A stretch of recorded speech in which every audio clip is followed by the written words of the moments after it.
Hello friends, welcome to crazy GK trick. दोस्तों, NTPC exam के लिए जीएस की हम 14 वीडियो की सीरीज़ को लेकर चल रहे हैं, जिसमें हम पहला वीडियो कंप्लीट कर चुके हैं पॉलिटी का। सेकंड वीडियो हमारा होने वाला है इंडियन ज्योग्राफी का। काफ़ी ज़बरदस्त वीडियो होने वाला है। बहुत अच्छे अच्छे क्वेश्चंस लिए मैंने इस वीडियो के अंदर। प्रॉपर आपको वीडियो को फॉलो करना है। आने वाली एग्जाम जो है एनटीपीसी की, उसमें आपको काफ़ी क्वेश्चन इस वीडियो से देखने को मिलेंगे।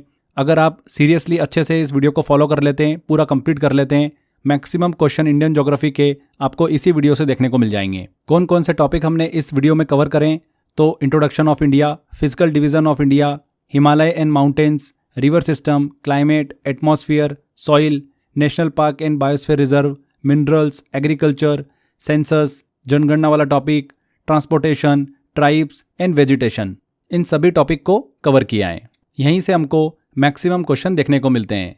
मैंने एग्जाम में हर एक टॉपिक का वेटेज को ध्यान में रखते हुए ये क्वेश्चंस प्रिपेयर करें। बस आपको अच्छे से फोकस होकर सारे क्वेश्चन सॉल्व करना है। दोस्तों, अगर आप इस पूरी सीरीज़ के पीडीएफ और टेस्ट की प्रैक्टिस करना चाहते हैं तो आप फ्री में कर सकते हैं। Crazy GK trick application download करिए। वहाँ पर फाउंडेशन कोर्स में कोर्स बाय अक्षय सर में आपको वहाँ पर एक कोर्स क्रिएट हुआ दिख जाएगा, GS for NTPC last time revision YouTube series. देखिए, वीडियो अपलोड होने के 24 घंटे के बाद में आपको यहाँ पर पीडीएफ टेस्ट दोनों अवेलेबल हो जाएगा। थोड़ा सा बस वेट करना होता है। लास्ट वीडियो में काफ़ी बच्चे कमेंट कर रहे थे कि सर पीडीएफ नहीं आई है या फिर टेस्ट अपलोड नहीं हुआ है, तो 24 घंटे के बाद आप चेक करेंगे तो आपको पीडीएफ और टेस्ट दोनों अवेलेबल हो जाएगा। तो चलिए, बिना किसी देरी के अब सेशन को स्टार्ट करते हैं और पहला क्वेश्चन लेते हैं। स्टेटमेंट दिया है, उस पर विचार करना है। असम भूटान तथा बांग्लादेश की सीमाओं से लगा हुआ है। पश्चिम बंगाल भूटान तथा नेपाल की सीमाओं से लगा हुआ है। मिजोरम बांग्लादेश तथा म्यांमार की सीमाओं से लगा हुआ है। तो इनमें से उपयुक्त कथनों में से कौन सा सही है, हमको यहाँ पर देखना है। तो फ्रेंड्स, असम जो है भारत का उत्तर पूर्वी राज्य है, जिसकी सीमा जो है वो भूटान बांग्लादेश दोनों से लगती है। इसके अलावा यह कई भारतीय राज्यों से भी घिरा हुआ है। वेस्ट बंगाल की बात करें तो पूर्वी भारत का राज्य है, जिसकी सीमा भूटान, नेपाल, बांग्लादेश जैसे देशों से जुड़ी हुई है। तो यहाँ पर यह लाइन जो बोली हुई है कि भूटान तथा नेपाल से सीमाएं शेयर करता है पश्चिम बंगाल, तो बिल्कुल सही है। मिजोरम भारत का एक उत्तर पूर्वी राज्य है, जिसकी सीमा बांग्लादेश और म्यांमार से लगती है। तीनों ही यहाँ पर जो स्टेटमेंट है बिल्कुल सही है, क्योंकि सभी राज्यों की सीमाएं जो हैं वो बताई गई जगहों से जुड़ी हुई हैं। तो ए आंसर सही होगा। 1, 2 और 3 तीनों स्टेटमेंट सही हैं। अगला क्वेश्चन लेते हैं। इनमें से कौन सा भारतीय राज्य कर्क रेखा ट्रॉपिक ऑफ कैंसर के उत्तर में स्थित है? तो फ्रेंड्स, यहाँ पर कर्क रेखा की बात हो रही है। पृथ्वी की एक काल्पनिक रेखा, इमेजिनरी लाइन। ये रेखा भारत को लगभग 2 भागों में बांटती है, northern part and southern part. Bharat में कर्क रेखा जो है कुल 8 राज्यों से होकर गुजरती है। गुजरात, राजस्थान, मध्य प्रदेश, छत्तीसगढ़, झारखंड, पश्चिम बंगाल, त्रिपुरा और मिजोरम। यहाँ पर देखिए, क्वेश्चन में पूछा जा रहा है कि कौन सा भारतीय राज्य कर्क रेखा के उत्तर में नॉर्थ में स्थित है। तो मणिपुर जो है ये कंप्लीटली हमको देखने को मिलता है कि नॉर्थ में स्थित है। तो यहाँ पर बी आंसर बिल्कुल करेक्ट होगा। चलिए आगे बढ़ते हैं। भारत के बड़े जिलों मतलब डिस्ट्रिक्ट की बात हो रही है, उनका सही क्रम हमको बताना है। क्षेत्रफल की दृष्टि से कौन से बड़े जिले हैं? तो भारत में क्षेत्रफल एरिया के आधार पर सबसे बड़े जिले की बात करें, लार्जेस्ट डिस्ट्रिक्ट की बात करें, तो कच्छ सबसे पहले नंबर पर आता है, फिर लेह आता है और फिर जैसलमेर आता है। कच्छ का जो एरिया है वो लगभग 45,674 स्क्वायर किलोमीटर है। लेह का बिल्कुल बराबर ही है, बहुत थोड़ा सा अंतर है, 45,110 स्क्वायर किलोमीटर है। जैसलमेर का 38,401 स्क्वायर किलोमीटर। तो एरिया के हिसाब से अगर हम सही क्रम देखें तो कच्छ सबसे बड़ा, फिर लेह और फिर जैसलमेर। तो डी आंसर यहाँ पर बिल्कुल करेक्ट होगा। इंपॉर्टेंट क्वेश्चन है। अगला क्वेश्चन लेते हैं। भारत के इन राज्यों के समूह में से कौन सा समूह पाकिस्तान से सीमा बनाता है? तो यहाँ पर देखिए, अलग अलग हमको राज्य दे रखें। भारत की सीमा पाकिस्तान से लगती है और कुल अगर सीमा की लंबाई की बात करें, बॉर्डर लेंथ की बात करें, तो वो कितनी है? 3,323 किलोमीटर है। मतलब भारत पाकिस्तान से 3,323 किलोमीटर लंबी सीमा शेयर करता है। भारत के 3 राज्य पाकिस्तान के साथ सीमा शेयर करते हैं और 2 यूनियन टेरिटरी, पंजाब, राजस्थान और गुजरात, ये 3 राज्य हैं जो पाकिस्तान के साथ में बॉर्डर शेयर करते हैं। वहीं 2 यूटी है, जम्मू कश्मीर और लद्दाख, जो पाकिस्तान के साथ में सीमा साझा करते हैं। ध्यान रखिएगा, 3 स्टेट और 2 यूनियन टेरिटरी। पहले ये आंकड़ा ऐसा हुआ करता था कि 4 भारत के राज्य जो है वो सीमा साझा करते थे, बट जम्मू कश्मीर और लद्दाख 2 यूटी बनने के बाद से फिर आंकड़े थोड़े से चेंज हो चुके हैं। हिमाचल प्रदेश और हरियाणा, इन राज्यों की सीमा पाकिस्तान से नहीं लगती हैं। जब भी आपको ऑप्शन में दिखे क्लियर समझ जाइएगा। तो यहाँ पर देखिए, जहाँ पर भी आपको हरियाणा और हिमाचल प्रदेश दिख रहा है, मतलब वो आंसर हो ही नहीं सकता हमारा। तो बी आंसर देखिए, पंजाब, जम्मू कश्मीर, राजस्थान एंड गुजरात, बिल्कुल सही। बी आंसर करेक्ट होगा। भारत की तटरेखा की कुल लंबाई कितनी है? तो भारत की अगर कोस्टलाइन की बात करें तो बहुत लंबी है, जो अरब सागर और बंगाल की खाड़ी के बीच में फैली हुई है। भारत की तटरेखा की कुल लंबाई टोटल लेंथ 7,516 किलोमीटर है। दो भाग इसमें शामिल हैं। एक है मेनलैंड कोस्टलाइन जो कि 6,100 किलोमीटर की है। दूसरा है आइलैंड कोस्टलाइन जो कि 1,416 किलोमीटर है। यह तटरेखा भारत के 9 तटीय राज्य कोस्टलाइन स्टेट हैं और 2 द्वीप समूह है, अंडमान निकोबार और लक्षद्वीप, इनमें फैली हुई है। ठीक है, तो यहाँ पर 7,516 किलोमीटर, बी आंसर। अगला क्वेश्चन है, इन द्वीपों के युग्मों में से मतलब जो पेयर दे रखे हैं उनमें कौन सा 10 डिग्री चैनल द्वारा अलग किया जाता है? तो 10 डिग्री चैनल जो है वो अलग करता है अंडमान एंड निकोबार को। बंगाल की खाड़ी में स्थित एक वाटर चैनल है, जल डमरू मध्य है, जो कि भारत के 2 द्वीप समूह जो हैं अंडमान और निकोबार, इनको अलग करता है। यह चैनल अंडमान द्वीप समूह को नॉर्थ और निकोबार द्वीप समूह को दक्षिण में स्थित करता है। इसका नाम जो है 10 डिग्री नॉर्थ लेटीट्यूड के आधार पर रखा गया है। ये जो चैनल है ना, ये सी ट्रांसपोर्ट और सिक्योरिटी की पॉइंट ऑफ व्यू से बहुत ज़्यादा इंपॉर्टेंट है। ए आंसर करेक्ट होगा। आगे बढ़ते हैं। जम्मू कश्मीर और लद्दाख को वर्तमान स्वरूप कब दिया गया है? कब दिया गया है फ्रेंड्स? भारत सरकार ने 5 अगस्त 2019 को संविधान की धारा 370 आर्टिकल 370 को हटाने का निर्णय लिया था, जिससे जम्मू कश्मीर का विशेष दर्जा जो है वो समाप्त हुआ। इसके बाद 31 अक्टूबर 2019 को जम्मू कश्मीर और लद्दाख 2 अलग अलग केंद्र शासित प्रदेश यूनियन टेरिटरी के रूप में प्रेजेंट फॉर्म जो है उनको दिया गया। जम्मू कश्मीर की राजधानी श्रीनगर और जम्मू को बनाया गया, जबकि लद्दाख की राजधानी लेह और कारगिल है। यहाँ पर 31 अक्टूबर 2019। आगे बढ़ते हैं। भारत के कितने राज्य समुद्र के किनारे पर स्थित हैं? तो भारत के कुल 9 राज्य जो है वो समुद्र तट से लगे हुए हैं। ये सभी राज्य अरब सागर और बंगाल की खाड़ी से जुड़े हुए हैं। भारत की कुल तटरेखा कितनी है? 7,516 किलोमीटर, अभी हमने डिस्कस करा। जिसमें मेनलैंड की तटरेखा कितनी है? मुख्य भूमि की तटरेखा है 6,100 किलोमीटर। ये जो 9 तटीय राज्य हैं, कोस्टल स्टेट्स हैं, वो कौन कौन से हैं? गुजरात, महाराष्ट्र, गोवा, कर्नाटक, केरल, तमिलनाडु, आंध्र प्रदेश, ओडिशा और पश्चिम बंगाल। इनमें सबसे कम अगर तटरेखा देखें तो 160 किलोमीटर की गोवा की है, और सबसे ज़्यादा कोस्टलाइन वाला जो स्टेट है वो कौन सा है? गुजरात है। 1214 किलोमीटर यहाँ पर तटरेखा है। अगला क्वेश्चन लेते हैं। दक्कन पास किसके बीच स्थित है? दक्कन पास जो है, दक्कन दर्रा, वो अंडमान एंड निकोबार आइलैंड में स्थित एक जल डमरू मध्य है, वाटर चैनल है। ये साउथ अंडमान और लिटिल और स्मॉल अंडमान द्वीपों के बीच में स्थित है। मतलब दक्षिणी अंडमान और छोटा अंडमान जो है उन द्वीपों के बीच में स्थित है दक्कन पास। ये चैनल अंडमान सागर में नेविगेशन और द्वीपों के बीच आवागमन के लिए बहुत ज़्यादा इंपॉर्टेंट है। ये जो पास है, दर्रा है, मछली पकड़ने और जो सी ट्रेड होता है उसके दृष्टिकोण से भी बहुत ज़्यादा उपयोगी है दक्कन पास। यहाँ पर सी आंसर बिल्कुल करेक्ट होगा। South Andaman and small Andaman के बीच स्थित है दक्कन पास। क्लियर हुआ आपको? देखिए फ्रेंड्स, एक बहुत ही इंटरेस्टिंग चीज़ मैं आपको बताने वाला हूँ। रेलवे एनटीपीसी के अंदर मैंने जो लास्ट ईयर पेपर देखे, एनालिसिस करा, उसको समझ में आया कि बहुत सारे ऐसे क्वेश्चंस हैं जो प्रीवियस ईयर के हमको देखने को मिले। पीवाईक्यू क्वेश्चंस बार बार रिपीट हो जाते हैं। ओके, तो उसके लिए हम क्या करें? पीवाईक्यू क्वेश्चंस को हम सॉल्व करने बैठें या फिर हम उनको पढ़ने बैठें, क्या करना है उसका? क्योंकि क्वेश्चंस तो पूछ रहे हैं। अगर 20-25 क्वेश्चन आपको पीवाईक्यू मिल जाते हैं तो आपका तो काम हो गया। कम समय में पीवाईक्यू को कंप्लीट करने का मैंने एक शानदार तरीका आपको दिया है। देखिए, पहले देखो फिर मैं आपको बताता हूँ। यहाँ पर देखो, एक जैसे कि मेरे सिस्टम के अंदर मैंने फोल्डर बना रखा है एनटीपीसी वन लाइनर। ठीक है, एनटीपीसी वन लाइनर को हम अंदर जाते हैं तो देखो यहाँ पर अलग अलग आपको सब्जेक्ट दिख जाते हैं। फॉर एग्जाम्पल, जैसे हम इकोनॉमिक्स में जाते हैं, इकोनॉमिक्स में गए तो इसके अंदर आपको पीडीएफ्स मिल जाएगी। ये मैंने आपको वन लाइनर पीडीएफ दे रखी है इकोनॉमिक्स की। अब यहाँ पर हम एक पीडीएफ को ओपन करते हैं तो जैसे देखिए स्क्रॉल करके नीचे आएंगे तो यहाँ पर इस तरीके से हमने वन लाइनर दे रखे हैं। आपको करना ये है कि इन वन लाइनर को पढ़ते चलना है। यह है पीवाईक्यू क्वेश्चन सी, बट मैंने इसको इस तरीके से अरेंज करा है कि आपका टाइम भी बचेगा एंड आप उसके इर्द गिर्द क्वेश्चन के कुछ बेसिक इन्फॉर्मेशन और एक्स्ट्रा इन्फॉर्मेशन भी कवर करते चलेंगे। फॉर्मेट मैंने ऐसा बनाया है कि पहले क्वेश्चन दिख जाएगा आपको, उसका करेक्ट आंसर और उसका एक बेसिक छोटा सा एक्सप्लेनेशन। इस तरीके से यहाँ पर देखिए आपको मल्टीपल वन लाइनर्स मिल जाएंगे। इसके अलावा जैसे फॉर एग्जाम्पल हम एक और सब्जेक्ट में चलते हैं, रेलवे जीके में चलते हैं। रेलवे जीके फॉर एनटीपीसी में आते हैं तो यहाँ पर ई बुक भी दे रखी है मैंने आपको और वन लाइनर भी है। तो वन लाइनर में चलते हैं, इंग्लिश और हिंदी दोनों में है। हिंदी वाले में जाते हैं हम तो यहाँ पर देखिए अलग अलग रेलवे के टॉपिक्स मैंने दे रखे हैं, जैसे कि जोन, आपको हिस्ट्री मिल जाएगी रेलवे की, आपको वंदे भारत का मिल जाएगा, लग्जरी टूरिस्ट ट्रेन के बारे में इन्फॉर्मेशन मिल जाएगी। तो जैसे वंदे भारत एक्सप्रेस में चलते हैं तो वंदे भारत एक्सप्रेस देखिए पीडीएफ ओपन कर लिया आपने, यहाँ पर आएंगे तो यहाँ पर आपको क्वेश्चंस देखने को मिल जाएंगे। वंदे भारत एक्सप्रेस को कब शुरू किया गया था, तो 15 फरवरी 2019 को शुरू किया। प्रधानमंत्री नरेंद्र मोदी ने नई दिल्ली से वाराणसी रूट पर इसका उद्घाटन किया था। तो ऐसे आपको यहाँ पर वन लाइनर्स दे रखे मैंने वंदे भारत से रिलेटेड, सारे इंपॉर्टेंट है, बस आपको इनको फटाफट पढ़ते चलना है, क्विक रिवीजन करना है बस आपको, क्वेश्चंस आपको इसी में से मिल जाएंगे। ऐसे ही और भी देखिए सब्जेक्ट्स हैं, कंप्यूटर है, पॉलिटी है, साइंस है, स्टैटिक जीके है, ज्योग्राफी है, हिस्ट्री है, एनवायरनमेंट है। तो सभी के मैंने आपको पीवाईक्यू जो है उनको वन लाइनर में दे रखा है। 10,000 वन लाइनर आपके यहाँ पर कंप्लीट हो जाते हैं, मतलब पीवाईक्यू कंप्लीट हो जाते हैं। 101% फ्रेंड्स काफ़ी क्वेश्चंस आपको यहाँ से देखने को मिलेंगे। प्रॉब्लम ये आती है कि इनको हम जल्दी जल्दी रिवाइज कैसे करें, तो इसीलिए मैंने आपको इनको वन लाइनर के फॉर्मेट में दिया है, जिससे कि आप जल्दी और क्विक रिवीजन कर सकें।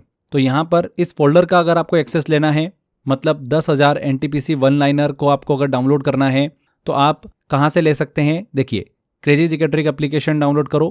Crazy GK trick application download करते ही वहाँ पर आपको फाउंडेशन कोर्स का ऑप्शन दिखेगा, इसमें जाएंगे, कोर्स बाय अक्षय सर वाला ऑप्शन दिखेगा। जैसे आप इसके अंदर जाएंगे वहाँ पर आपको टॉप पर ही ये कोर्स देखिए दिख जाएगा, railway NTPC 10,000 one liner. Price है इसकी सिर्फ मात्र 29 रुपये, 29 रुपीज़ में आपको 10,000 वन लाइनर मिल जाएंगे। और फॉर्मेट मैंने इतना शानदार बनाया इसका कि आपको पढ़ के मज़ा आ जाएगा। पीवाईक्यू क्वेश्चन है, पीवाईक्यू क्वेश्चन से काफ़ी क्वेश्चंस देखने को मिल रहे हैं एग्जाम के अंदर, यहाँ से हमारा क्वेश्चन गलत नहीं होना चाहिए। तो तुरंत डाउनलोड करो crazy GK trick application, link description में दे रखा है मैंने, और जाओ और इसको एनरोल करो। इसके अलावा मैंने डिस्क्रिप्शन बॉक्स और कमेंट बॉक्स में भी लिंक दे रखा है, वहाँ पर क्लिक कर भी आप इस फोल्डर को एक्सेस कर सकते हैं। कोई प्रॉब्लम आती है, कोई क्वेरी आती है, तो स्क्रीन पर दिए गए नंबर पर कॉल करके आपकी क्वेरी रिजॉल्व कर सकते हैं। चलिए वापस आते हैं, हम नेक्स्ट क्वेश्चन लेते हैं। अगला क्वेश्चन है, इनमें से कौन सा राज्य पहले नेफा के नाम से जाना जाता था।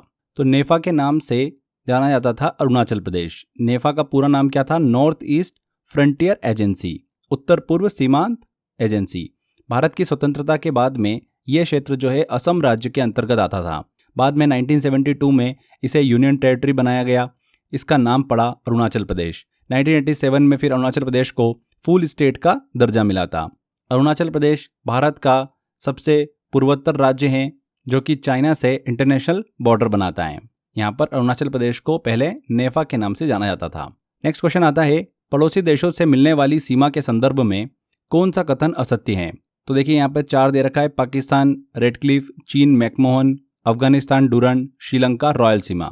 तो भारत की सीमाएं जो है कई देशों से लगती हैं और इनके बीच ऐतिहासिक सीमा रेखाएं जो है बाउंड्री लाइंस वो निर्धारित हैं। पाकिस्तान के साथ में रेडक्लिफ रेखा है, 1947 में निर्धारित हुई। चीन के साथ मैकमोहन रेखा, अफगानिस्तान के साथ में डुरंड रेखा। लेकिन भारत और श्रीलंका के बीच में कोई भी सीमा रेखा बॉर्डर लाइन नहीं है। इनके बीच समुद्र स्थित हैं जिसे पाक स्ट्रेट कहते हैं। रॉयल बॉर्डर नाम की कोई भी सीमा रेखा नहीं है। D answer. ओडिशा में एपीजे अब्दुल कलाम के नाम पर किस द्वीप का नाम रखा गया। तो ओडिशा राज्य के बालासोर तट के पास में स्थित व्हीलर आइलैंड भारत का एक प्रमुख आइलैंड है। इस आइलैंड का उपयोग भारत की रक्षा अनुसंधान एवं विकास संगठन जो है डीआरडीओ, उसके द्वारा मिसाइल टेस्टिंग के लिए किया जाता है। 2015 में इस द्वीप का नाम बदलकर भारत के जो पूर्व राष्ट्रपति थे, जिन्हें मिसाइल मैन भी कहा जाता था, डॉक्टर एपीजे अब्दुल कलाम, उनके सम्मान में doctor APJ Abdul Kalam island. तो ओडिशा में एपीजे अब्दुल कलाम के नाम पर किस द्वीप का नाम रखा गया, व्हीलर द्वीप। D answer. इनमें से वह राज्य क्षेत्र कौन सा है जिसकी सीमा मिजोरम से नहीं लगती है। देखिए फ्रेंड्स, पूर्वोत्तर राज्यों से रिलेटेड मैंने एक बहुत अच्छी सी ट्रिक बना रखी है। अक्सर भारत के पूर्वोत्तर राज्यों को लेकर बॉर्डर से रिलेटेड क्वेश्चन काफ़ी पूछे जाते हैं, तो मैंने ज़बरदस्त ट्रिक बना रखी है। सिर्फ एक बार आपको वो वीडियो देखना है, कोई भी कभी भी कन्फ्यूजन आपको नहीं होगा। आप सिंपली यूट्यूब पर भी सर्च कर सकते हैं, वो वीडियो ज़रूर देख लीजिएगा। यहाँ पर पूछा जा रहा है कि वह राज्य कौन सा है जिसकी सीमा मिजोरम से नहीं लगती है। तो मिजोरम भारत के उत्तर पूर्वी राज्यों में से एक। मिजोरम की सीमा 2 देशों से लगती है और 3 राज्यों से जुड़ी हुई है। 2 देश कौन कौन से हैं, बांग्लादेश और म्यांमार। स्टेट की बात करें, भारतीय राज्यों की बात करें तो असम, त्रिपुरा और मणिपुर, इन 3 राज्यों से मिजोरम की सीमा लगती है। नागालैंड की सीमा मिजोरम से नहीं लगती है, ये सबसे इंपॉर्टेंट है क्योंकि एग्जाम में आपको इसी को लेकर क्वेश्चन पूछेंगे। इसलिए यहाँ पर ए आंसर बिल्कुल सही होगा। नागालैंड की सीमा मिजोरम से नहीं लगती है। म्यांमार, असम और त्रिपुरा, इन तीनों की सीमा लगती है। आगे बढ़ते हैं, इन कथनों में से कौन सा सही नहीं है। काली मिट्टी को लेकर देखिए 4 हमको यहाँ पर स्टेटमेंट दे रखे हैं। काली मिट्टी जो है ब्लैक सॉइल, उसको स्थानीय भाषा में रेगुर या फिर कॉटन सॉइल कहा जाता है। ये मुख्यतः महाराष्ट्र, गुजरात, मध्य प्रदेश, आंध्र प्रदेश और कर्नाटक में पाई जाती हैं। काली मिट्टी में क्या होता है ना, मॉइस्चर होता है। मॉइस्चर को पकड़ने की क्षमता बहुत ही अच्छी होती है, इसीलिए ड्राई रीजन में ये बहुत ज़्यादा उपयोगी होती हैं। क्रेब्स के अनुसार रेगुर मिट्टी जो होती है मतलब काली मिट्टी, वो मिट्टी एक परिपक्व मिट्टी है, मैच्योर सॉइल है। लेकिन काली मिट्टी हिमालयी क्षेत्र में नहीं पाई जाती है, ये मुख्य रूप से दक्षिण भारत के पठारी भाग जो है डक्कन प्लेट्यू उसमें मिलती हैं। तो यहाँ पर अगर आप देखिए चारों ऑप्शन देखोगे तो इसमें डी वाला ऑप्शन आपको दिख रहा है, काली मिट्टी हिमालय क्षेत्र में पाई जाती है। बिल्कुल गलत स्टेटमेंट है ये और हमको यही पहचानना है, तो डी आंसर यहाँ पर करेक्ट होगा। आगे बढ़ते हैं, अगला क्वेश्चन है, भारत में सबसे बड़ा मिट्टी का वर्ग है। तो कछारी मिट्टी जो है एलुवियल सॉइल उसका सबसे बड़ा वर्ग है। भारत में सबसे बड़ा मिट्टी का वर्ग जो लार्जेस्ट सॉइल क्लास है वो कौन सा है? एलुवियल सॉइल है, कछारी मिट्टी। यह मिट्टी मुख्यतः नदियों द्वारा लाई जाती है और उत्तर भारत के जो मैदान है, नॉर्थर्न प्लेन है, वहां पर अधिक मात्रा में मिलती हैं। खासतौर पर ये गंगा, यमुना, ब्रह्मपुत्र और उनकी सहायक नदियां जो होती है, ट्रिब्यूटरीज होती है, उन नदियों के द्वारा लाई जाती हैं। ये मिट्टी जो होती है एग्रीकल्चर के लिए बहुत ही ज़्यादा उपजाऊ होती है, फर्टाइल होती है। भारत के लगभग 40% भूभाग पर कछारी मिट्टी जो है वो फैली हुई है, जो इसे देश की सबसे बड़ी मिट्टी बनाती है। तो यहाँ पर डी आंसर बिल्कुल सही होगा, एलुवियल सॉइल कछारी मिट्टी। आगे बढ़ते हैं, अगला क्वेश्चन आता है, भारतीय कृषि अनुसंधान परिषद में Indian council of agriculture research में भारत की मिट्टियों को कितने भागों में बांटा गया है? तो ICAR जो है उसने भारत की मिट्टी जो है सॉइल ऑफ इंडिया को अपने ओरिजिन, कलर, टेक्सचर और कैरेक्टरिस्टिक्स के आधार पर 8 भागों में बांटा है। कितने में? 8 भागों में। इससे देश की मिट्टियों को समझना और उनका कृषि में सही उपयोग करना आसान हो जाता है। भारत की 8 प्रकार की जो मुख्य मिट्टियां हैं वो कौन कौन सी है? कछारी मिट्टी, एलुवियल सॉइल, फिर ब्लैक सॉइल आता है, red soil, laterite soil, desert soil, mountain soil, alkaline soil जिसे लवणीय मिट्टी कहते हैं, पीट और दलदली मिट्टी, पिटी सॉइल। तो ये 8 सॉइल वर्गों में भागों में बांटा गया है। आगे बढ़ते हैं, अगला क्वेश्चन लेते हैं, भारत की इन मिट्टियों में से कौन बेसाल्ट लावा के अपक्षय से निर्मित हुई है, मतलब वेदरिंग से फॉर्म्ड हुई है? देखिए फ्रेंड्स, काली मिट्टी उस बेसाल्ट चट्टान से बनी हुई होती हैं जो लाखों साल पहले ज्वालामुखी से निकले लावे से बनी थी। जब ये लावा समय के साथ टूटता बिखरता है, मतलब अपक्षय होता है इसका, तो उससे ही काली मिट्टी बनती है। जब ज्वालामुखी फूटते हैं तो अंदर से बहुत गर्म लावा बाहर आता है। यही लावा जब ठंडा होता है तो वो बेसाल्ट चट्टान बनाता है। समय के साथ जब ये चट्टानें बरसात, हवा और टेम्परेचर की वजह से धीरे धीरे टूटने लगती हैं तो उससे जो मिट्टी बनती है उसे ही हम काली मिट्टी कहते हैं। तो यहाँ पर क्वेश्चन पूछा जा रहा है कि इन मिट्टियों में से कौन बेसाल्ट लावा के अपक्षय से निर्मित हुई है? तो रेगुर मिट्टी, काली मिट्टी। ठीक है, डी आंसर करेक्ट होगा। आगे बढ़ते हैं, अगला क्वेश्चन है, गंगा के मैदान की पुरानी कछारी मिट्टी कहलाती हैं। तो गंगा के मैदान जो गंगा प्लेन है उसमें 2 प्रकार की एलुवियल सॉइल पाई जाती है, कछारी मिट्टी पाई जाती है। देखिए इसको जरोड़ मिट्टी भी बोलते हैं, है ना, कभी अगर नाम घुमा के एग्जाम में पूछ ले तो कंफ्यूज मत होना। तो 2 प्रकार की कछारी मिट्टी एलुवियल सॉइल पाई जाती हैं, एक होता है बांगर और दूसरा होता है खादर। बांगर मतलब पुरानी कछारी मिट्टी, ओल्ड एलुवियल सॉइल, और खादर मतलब नई कछारी मिट्टी, न्यू एलुवियल सॉइल। बांगर मिट्टी जो होती है, बांगर सॉइल, ये ऊंचे क्षेत्रों में पाई जाती हैं, हायर एरियाज में पाई जाती हैं। इसमें चूना होता है, लोहा जो होता है वो अच्छी मात्रा में पाया जाता है। जबकि खादर मिट्टी जो होती है, खादर सॉइल, वो नदी के बिल्कुल निचले लोअर एरिया में पाई जाती हैं और हर साल बाढ़ से नई जमा मिट्टी इसमें जुड़ती हैं। इस प्रश्न में गंगा के मैदान की पुरानी मिट्टी का नाम पूछा गया है, जो कि क्या होगी? बांगर होगी। तो यहाँ पर बी आंसर। भारतीय मृदाओं में जिस सूक्ष्म तत्व की सर्वाधिक कमी है वो कौन सा है? काफी अच्छा क्वेश्चन है। देखिए इंडियन सॉइल में अनेक बहुत सारे माइक्रो न्यूट्रिएंट्स की कमी हमको देखने को मिलती है। इनमें सबसे ज्यादा कमी जो होती है वो जिंक की होती है। किसकी होती है? जिंक की। जिंक जस्ता जो होता है ये प्लांट ग्रोथ और डेवलपमेंट के लिए बहुत ज्यादा आवश्यक तत्व होता है, एलिमेंट होता है। इसकी कमी के कारण जो क्रॉप होता है उसका प्रोडक्शन पे असर पड़ता है। जो जिंक होता है उसकी कमी खास कर हमको ब्लैक सॉइल, एलुवियल सॉइल जो होती है, कछारी मिट्टी, जलोढ़ मिट्टी, लाल मिट्टी, रेड सॉइल, इनमें ज्यादा देखी जाती है। इसलिए भारत की मिट्टियों में सबसे ज्यादा जिंक की कमी पाई जाती है। C answer. रेगुर किसका नाम है? तो रेगुर मिट्टी जो है ये ब्लैक सॉइल का नाम है, अभी हमने डिस्कस भी करा था इसको। अगला क्वेश्चन आता है, तेजाबी मिट्टी को कृषि योग्य बनाने हेतु इनमें से किसका उपयोग किया जा सकता है? तो अगर सॉइल बहुत ज्यादा एसिडिक हो जाती है, मतलब तेजाबी हो जाती है, तो उसमें जो पौधे की वृद्धि होती है, प्लांट ग्रोथ जो होती है वो कम हो जाती है। ऐसी मिट्टी को अगर हमको कृषि योग्य बनाना है, सुटेबल करना है फॉर एग्रीकल्चर के लिए, तो उसके बनाने के लिए भैया उसमें लाइम का उपयोग किया जाता है। लाइम मतलब चूना। चूना मिट्टी की जो एसिडिटी होती है उसको कम कर देता है और मिट्टी का पीएच लेवल जो है वो बैलेंस कर देता है। चूना मिट्टी में कैल्शियम की मात्रा भी बढ़ाता है, जिससे फसल अच्छी होती है। जो एसिडिक सॉइल होती है ना, वो ज़्यादातर हमको उच्च वर्षा वाले क्षेत्र जो होते हैं, हाई रेनफॉल एरियाज, वहां पर देखिए देखने को मिलती है ना। तो क्या मिलाते हैं? लाइम मिलाते हैं। ए आंसर करेक्ट होगा। नेक्स्ट है मिट्टी की सैलिनिटी, लवणता एवं क्षारीयता, एल्कलिनिटी की समस्या का लॉन्ग टर्म जो सॉल्यूशन है वो किसके उपयोग से होता है? तो मिट्टी में अगर सैलिनिटी मतलब लवणता और अल्कलिनिटी की समस्या अगर ज़्यादा हो तो उसको सुधारने के लिए उसमें जिप्सम का प्रयोग सबसे ज़्यादा असरदार और लॉन्ग टर्म उपाय होता है। अब देखिए जिप्सम पता है क्या करता है? जिप्सम मिट्टी से जो एक्स्ट्रा सोडियम होता है उसको बाहर निकालकर उसके स्ट्रक्चर और फर्टिलिटी को सुधारता है। जिप्सम विशेष रूप से अल्कलाइन सॉइल में इस्तेमाल किया जाता है ताकि मिट्टी में सुधार और खेती अच्छे से हो सके। समझ में आया आपको? तो जिप्सम मिलाया जाता है। B answer. इनमें से कौन सी फसल मृदा को नाइट्रोजन से भरपूर कर देती है? देखिए सॉइल में नाइट्रोजन की मात्रा बढ़ाने वाली सबसे प्रमुख फसलें जो होती है वो कौन सी होती है? दलहनी फसलें होती है, पल्सेस क्रॉप्स। इन फसलों की जड़ें जो होती है, रूट्स, उनमें राइजोबियम नामक एक बैक्टीरिया पाए जाते हैं जो एटमॉस्फेयर नाइट्रोजन को सोख कर मिट्टी में जमा कर देते हैं। इससे मिट्टी की जो फर्टिलिटी होती है, उर्वरकता जो होती है वो बढ़ जाती है और अगले सीजन की फसल अच्छी होती है। दलहनी फसलों में अरहर, मूंग, चना, मसूर ये सभी फसलें आती है।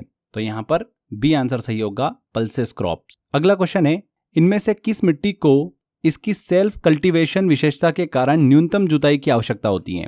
तो फ्रेंड्स काली मिट्टी की सबसे खास विशेषता पता है क्या है? सेल्फ कल्टीवेशन क्षमता, स्व खेती क्षमता। इसका मतलब क्या होता है कि यह मिट्टी गर्मी या फिर सूखे के समय श्रिंक हो जाती है, सिकुड़ जाती है और इनमें क्रैक्स पड़ जाते हैं। बारिश या फिर जब सिंचाई का समय आता है यह मिट्टी खुद ही फैल जाती है, एक्सपेंड कर जाती है। इस कारण मिट्टी की खेती के लिए बहुत ही कम जुताई की जरूरत होती है। यह मिट्टी मुख्यतः महाराष्ट्र, गुजरात, मध्य प्रदेश और इन क्षेत्रों में पाई जाती हैं। तो यहाँ पर पूछा जा रहा है कि किस मिट्टी को इसकी स्व खेती सेल्फ कल्टीवेशन विशेषता के कारण न्यूनतम जुताई की आवश्यकता पड़ती है? काली मिट्टी, रेगुर मिट्टी को। डी आंसर करेक्ट होगा। लावा प्लेट्यू में किस प्रकार की मिट्टी की प्रचुरता होती है? तो लावा पठार जो होता है वह क्षेत्र होता है जहां पर पुराने समय में ज्वालामुखी वॉल्केनो से निकलने वाला लावा वो क्या करता है? भूमि को पूरी तरीके से ढक देता है। ऐसे क्षेत्रों में सबसे ज्यादा काली मिट्टी पाई जाती है। यह मिट्टी बेसाल्ट चट्टानों के अपक्षय मतलब वेथरिंग से बनी हुई है। भारत में दक्कन प्लेट्यू एक मुख्य लावा पठार है। महाराष्ट्र, मध्य प्रदेश, गुजरात, यहाँ पर काली मिट्टी की अधिकता हमको देखने को मिलती है। तो काली मिट्टी, डी आंसर बिल्कुल करेक्ट होगा। अगला क्वेश्चन आता है भारत में कॉफी उत्पादन के लिए सबसे उपयुक्त मिट्टी कौन सी है? तो भारत में कॉफी प्रोडक्शन के लिए सबसे उपयुक्त मिट्टी कौन सी है? लेटराइट सॉइल है। लेटराइट मिट्टी, लेटराइट सॉइल अधिक वर्षा वाले हाई रेनफॉल एरियाज और पहाड़ी एरिया जो होते हैं वहां पर पाई जाती हैं। इस मिट्टी की खास बात ये होती है कि इसकी जो जल निकासी सिस्टम होता है, ड्रेनेज होता है, वो काफ़ी ज़्यादा अच्छा होता है।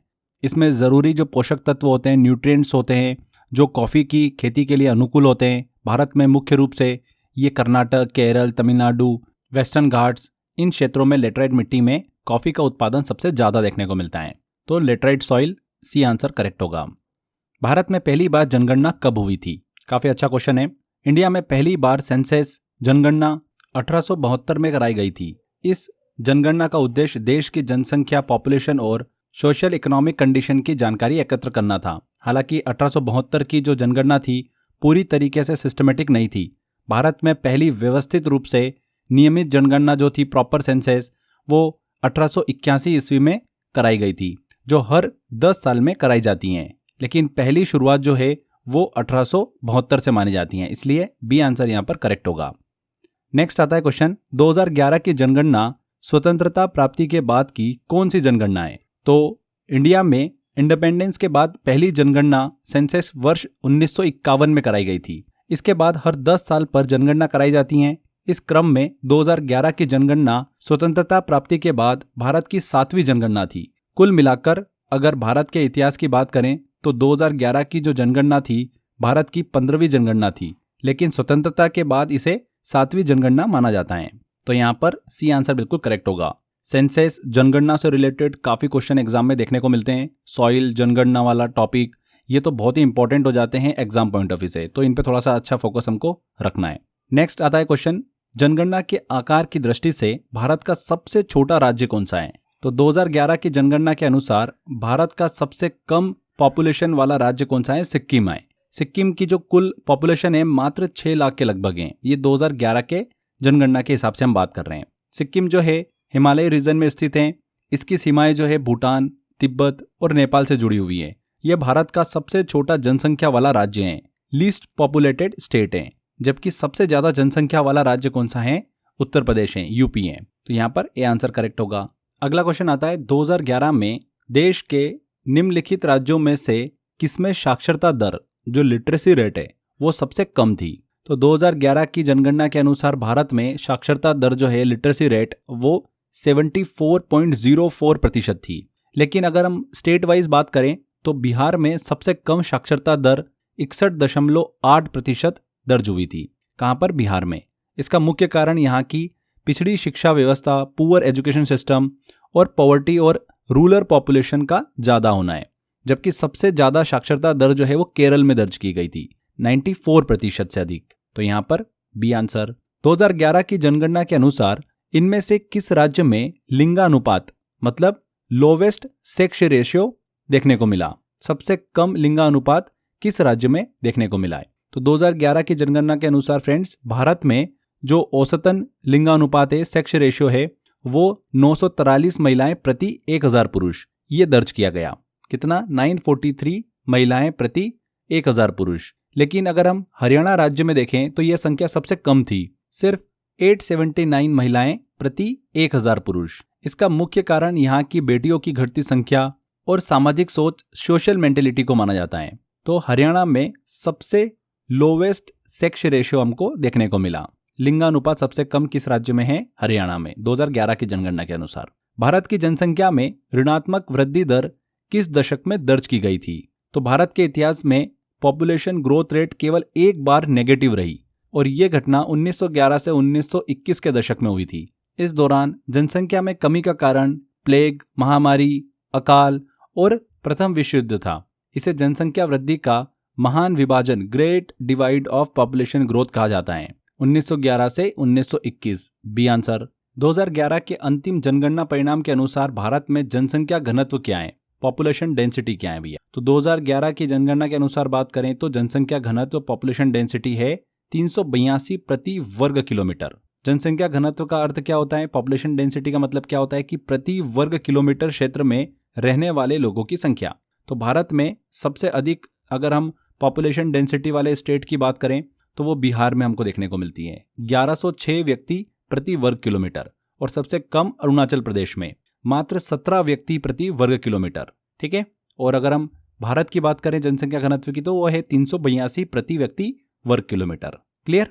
यहाँ पर डी आंसर। साल 2011 की जनगणना के अनुसार निम्नलिखित राज्यों में से किस राज्य में स्त्री और पुरुष साक्षरता में सबसे अधिक अंतराल है? तो सेंसस 2011 के अनुसार भारत में मेल लिटरेसी रेट और फीमेल लिटरेसी रेट के बीच सबसे ज्यादा अंतर राजस्थान में पाया गया। कहां पर? राजस्थान में। यहां पर मेल लिटरेसी रेट 80.51% और महिलाओं की साक्षरता दर बात करें, फीमेल लिटरेसी रेट की बात करें तो 52.66% देखने को मिली। यानी दोनों के बीच अंतर लगभग 27.5% का था। इसका कारण सामाजिक पिछड़ापन, सोशल बैकवर्डनेस और बालिका शिक्षा मतलब फीमेल एजुकेशन में कमी को माना जाता है। तो यहाँ पर राजस्थान बिल्कुल करेक्ट आंसर होगा। नेक्स्ट आता है वर्ष 2011 की जनगणना के अनुसार किस केंद्र शासित प्रदेश का लिंगानुपात सबसे अधिक है? यहाँ पर बात हो रही है कि किस यूनियन टेरिटरी में हाईएस्ट सेक्स रेशियो हमको देखने को मिला। तो इस जनगणना के अनुसार भारत के केंद्र शासित प्रदेशों में सबसे अधिक सेक्स रेशियो हमको पुदुचेरी में देखने को मिला। यहाँ पर प्रति 1000 पुरुषों पर 1037 महिलाएं थी। यह भारत के सभी केंद्र शासित प्रदेशों में सबसे ज्यादा था। जबकि सबसे कम लिंगानुपात सेक्स रेशियो दमन एवं दीव में देखने को मिला, केवल 618 महिलाएं प्रति 1000 पुरुष। अब तो खैर यहाँ पर आंकड़े जो है वो चेंज हो चुके हैं सबसे कम वाले, क्योंकि Dadar and Nagar Haveli and Daman and Diu को तो अब जॉइंट यूनियन टेरिटरी जो है वो घोषित किया गया है। भारत में 8 यूनियन टेरिटरी हैं, पर आपको एग्जाम में जो क्वेश्चन पूछेंगे वो 2011 की जनगणना के अनुसार पूछेंगे, तो वहां पर यही डेटा काम आएगा। निम्नलिखित जनगणना वर्षों में सेंसस ईयर में किसे भारत के डेमोग्राफिक हिस्ट्री में ग्रेट डिवाइड के रूप में जाना जाता है, महान विभाजक के रूप में जाना जाता है? तो भारत के जनसंख्या इतिहास में 1921 की जो जनगणना है उसको ग्रेट डिवाइड कहा जाता है। क्यों कहा जाता है? देखिए 1921 को इसलिए कहा जाता है क्योंकि 1921 से पहले भारत की जनसंख्या कभी बढ़ती थी तो कभी घटती थी, लेकिन 1921 के बाद से जनसंख्या में लगातार वृद्धि दर्ज होने लगी है। 1911-1921 दशक में जनसंख्या वृद्धि दर ऋणात्मक थी, नेगेटिव थी, क्योंकि इस दौरान प्लेग, महामारी और अकाल फैल चुका था। 1921 के बाद से जनगणना में हमेशा वृद्धि दर्ज की गई। इसीलिए महान विभाजक ग्रेट डिवाइड के रूप में किस जनगणना वर्ष को जाना जाता है? 1921 को जाना जाता है। B answer. 2011 की जनगणना के अंतिम आंकड़ों के अनुसार भारत के इन राज्यों का जनसंख्या के आधार पर सही क्रम क्या होगा? तो जनसंख्या के आधार पर देखिए हमको यहाँ पर 5 स्टेट दे रखे हैं, उत्तर प्रदेश, बिहार, महाराष्ट्र, आंध्र प्रदेश और वेस्ट बंगाल। तो फ्रेंड्स, उत्तर प्रदेश की जनसंख्या सबसे ज्यादा, दूसरे नंबर पर फिर महाराष्ट्र, तीसरे पर बिहार, चौथे पर यहाँ पर आएगा वेस्ट बंगाल और पांचवें पर आएगा आंध्र प्रदेश। तो क्रम क्या हो जाएगा? 1, 3, 2, 5 और 4। ये जो क्रम है ये जनसंख्या के आधार पर तय किया गया है। तो डी आंसर। 2011 की जनगणना के अनुसार भारत में प्रति 1000 पुरुषों पर महिलाओं की संख्या कितनी है? यहाँ पर भारत में लिंगानुपात की बात हो रही है, सेक्स रेशियो की बात हो रही है। तो 1000 पुरुषों पर महिलाओं की संख्या कितनी है? 943। डी आंसर करेक्ट होगा। ये आंकड़ा दर्शाता है कि भारत में महिला जनसंख्या पुरुषों की तुलना में कम है, लेकिन ये आंकड़ा जो है 2001 की जनगणना से बेहतर है। उस समय जो सेक्स रेशियो था 2001 की जनगणना में वो कितना था? 933 था। 1000 पुरुषों पर महिलाओं की संख्या कितनी? 933। 2011 में कितनी है? 943। अगला क्वेश्चन है, 2011 की जनगणना के अनुसार भारत की कुल जनसंख्या में नगरीय जनसंख्या का कितना प्रतिशत है? कि भारत की कुल जनसंख्या जो है टोटल पॉपुलेशन, उसमें अर्बन पॉपुलेशन का प्रतिशत जो है वो 31.2% था। कितना? 31.2%। D answer. भारत की लगभग 31.2% आबादी जो है वो सिटीज और अर्बन एरियाज में रहती है, जबकि बाकी आबादी ग्रामीण क्षेत्र रूरल एरिया में निवास करती है। नेक्स्ट है, भारत में पहली बार जनगणना किसके कार्यकाल में संपन्न हुई थी? किसके कार्यकाल में संपन्न हुई थी? ध्यान रखिएगा, पहली जनगणना 1872 ईस्वी में कराई गई थी, लॉर्ड मेयो के कार्यकाल में। हालांकि यह जनगणना पूरी तरीके से व्यवस्थित नहीं थी। भारत में पहली व्यवस्थित और नियमित जनगणना वर्ष 1881 में कराई गई थी। यहाँ पर पूछा जा रहा है कि पहली बार जनगणना किसके कार्यकाल में संपन्न हुई थी? तो लॉर्ड मेयो। भारत की सर्वाधिक वर्षा मुख्यतः प्राप्त होती हैं किस मानसून से? भारत में सबसे अधिक वर्षा, मैक्सिमम रेनफॉल जो होता है वो दक्षिण पश्चिम मानसून से होता है, साउथ वेस्ट मानसून से। ये जो मानसून है ये जून से सितंबर के बीच में आता है। भारत की जो कुल वर्षा होती है उसका लगभग 75% से अधिक भाग इसी मानसून से प्राप्त होता है। खास करके केरल और जो वेस्टर्न घाट होता है, असम और उत्तर पूर्वी भारत, नॉर्थ ईस्ट इंडिया में सबसे ज़्यादा बारिश इसी मानसून से होती है। भारत के किस राज्य में मानसून का आगमन सबसे पहले होता है? किस में होता है? देखिए, केरल स्टेट में। भारत में मानसून सबसे पहले केरल राज्य में पहुंचता है। केरल भारत का दक्षिण राज्य है और यहाँ पर मानसून सामान्यतः 1 जून के आसपास पहुंच जाता है। इसे दक्षिण पश्चिम मानसून कहा जाता है, जो अरब सागर की ओर से आता है। इसके बाद धीरे धीरे यह नॉर्थ इंडिया की ओर बढ़ता है। इसीलिए भारत में सबसे पहले मानसून जो है वो केरल में एंटर करता है। इनमें से किस स्थान पर सबसे कम वार्षिक वर्षा होती है? तो भारत में सबसे कम वार्षिक वर्षा जो होती है, लीस्ट एनुअल रेनफॉल, वो लेह में होती है। यहाँ पर सालाना औसत वर्षा जो होती है मात्र 10 से 20 सेंटीमीटर के बीच होती है। इसलिए लेह भारत का सबसे कम वर्षा वाला क्षेत्र माना जाता है। ड्राइएस्ट प्लेस कहा जाता है इसको, लेह। नेक्स्ट है, इनमें से कौन सा कारक सर्दियों में भारत के उत्तर पश्चिम भाग में बारिश का कारण बनता है? नॉर्थ वेस्टर्न पार्ट में। तो भारत के जो नॉर्थ वेस्ट इंडिया में विंटर के मौसम में जो बारिश होती है उसका जो मुख्य कारण होता है वो वेस्टर्न डिस्टर्बेंस होता है, पश्चिमी विक्षोभ। ये जो हवाएं आती है ये मेडिटेरियन सी से क्षेत्र से आती हैं, भूमध्य सागर से आती हैं और अफगानिस्तान पाकिस्तान होते हुए भारत में एंटर करती हैं। इसके प्रभाव से पंजाब, हरियाणा, राजस्थान और उत्तर भारत के जो भी अन्य भाग हैं वहाँ पर सर्दियों में हल्की वर्षा होती हैं। और जो ये वर्षा होती हैं ये रबी की फसल के लिए बहुत ही फायदेमंद होती हैं, विशेष कर गेहूं के लिए, वीट के लिए बहुत ही फायदेमंद होती हैं। नेक्स्ट क्वेश्चन की तरफ चलते हैं। इनमें से किस राज्य में वर्षा का अधिकतम भाग सामान्यतः उत्तर पूर्वी मानसून जो होता है, नॉर्थ ईस्ट मानसून, उससे प्राप्त होता है? तो कौन सा है? तमिलनाडु।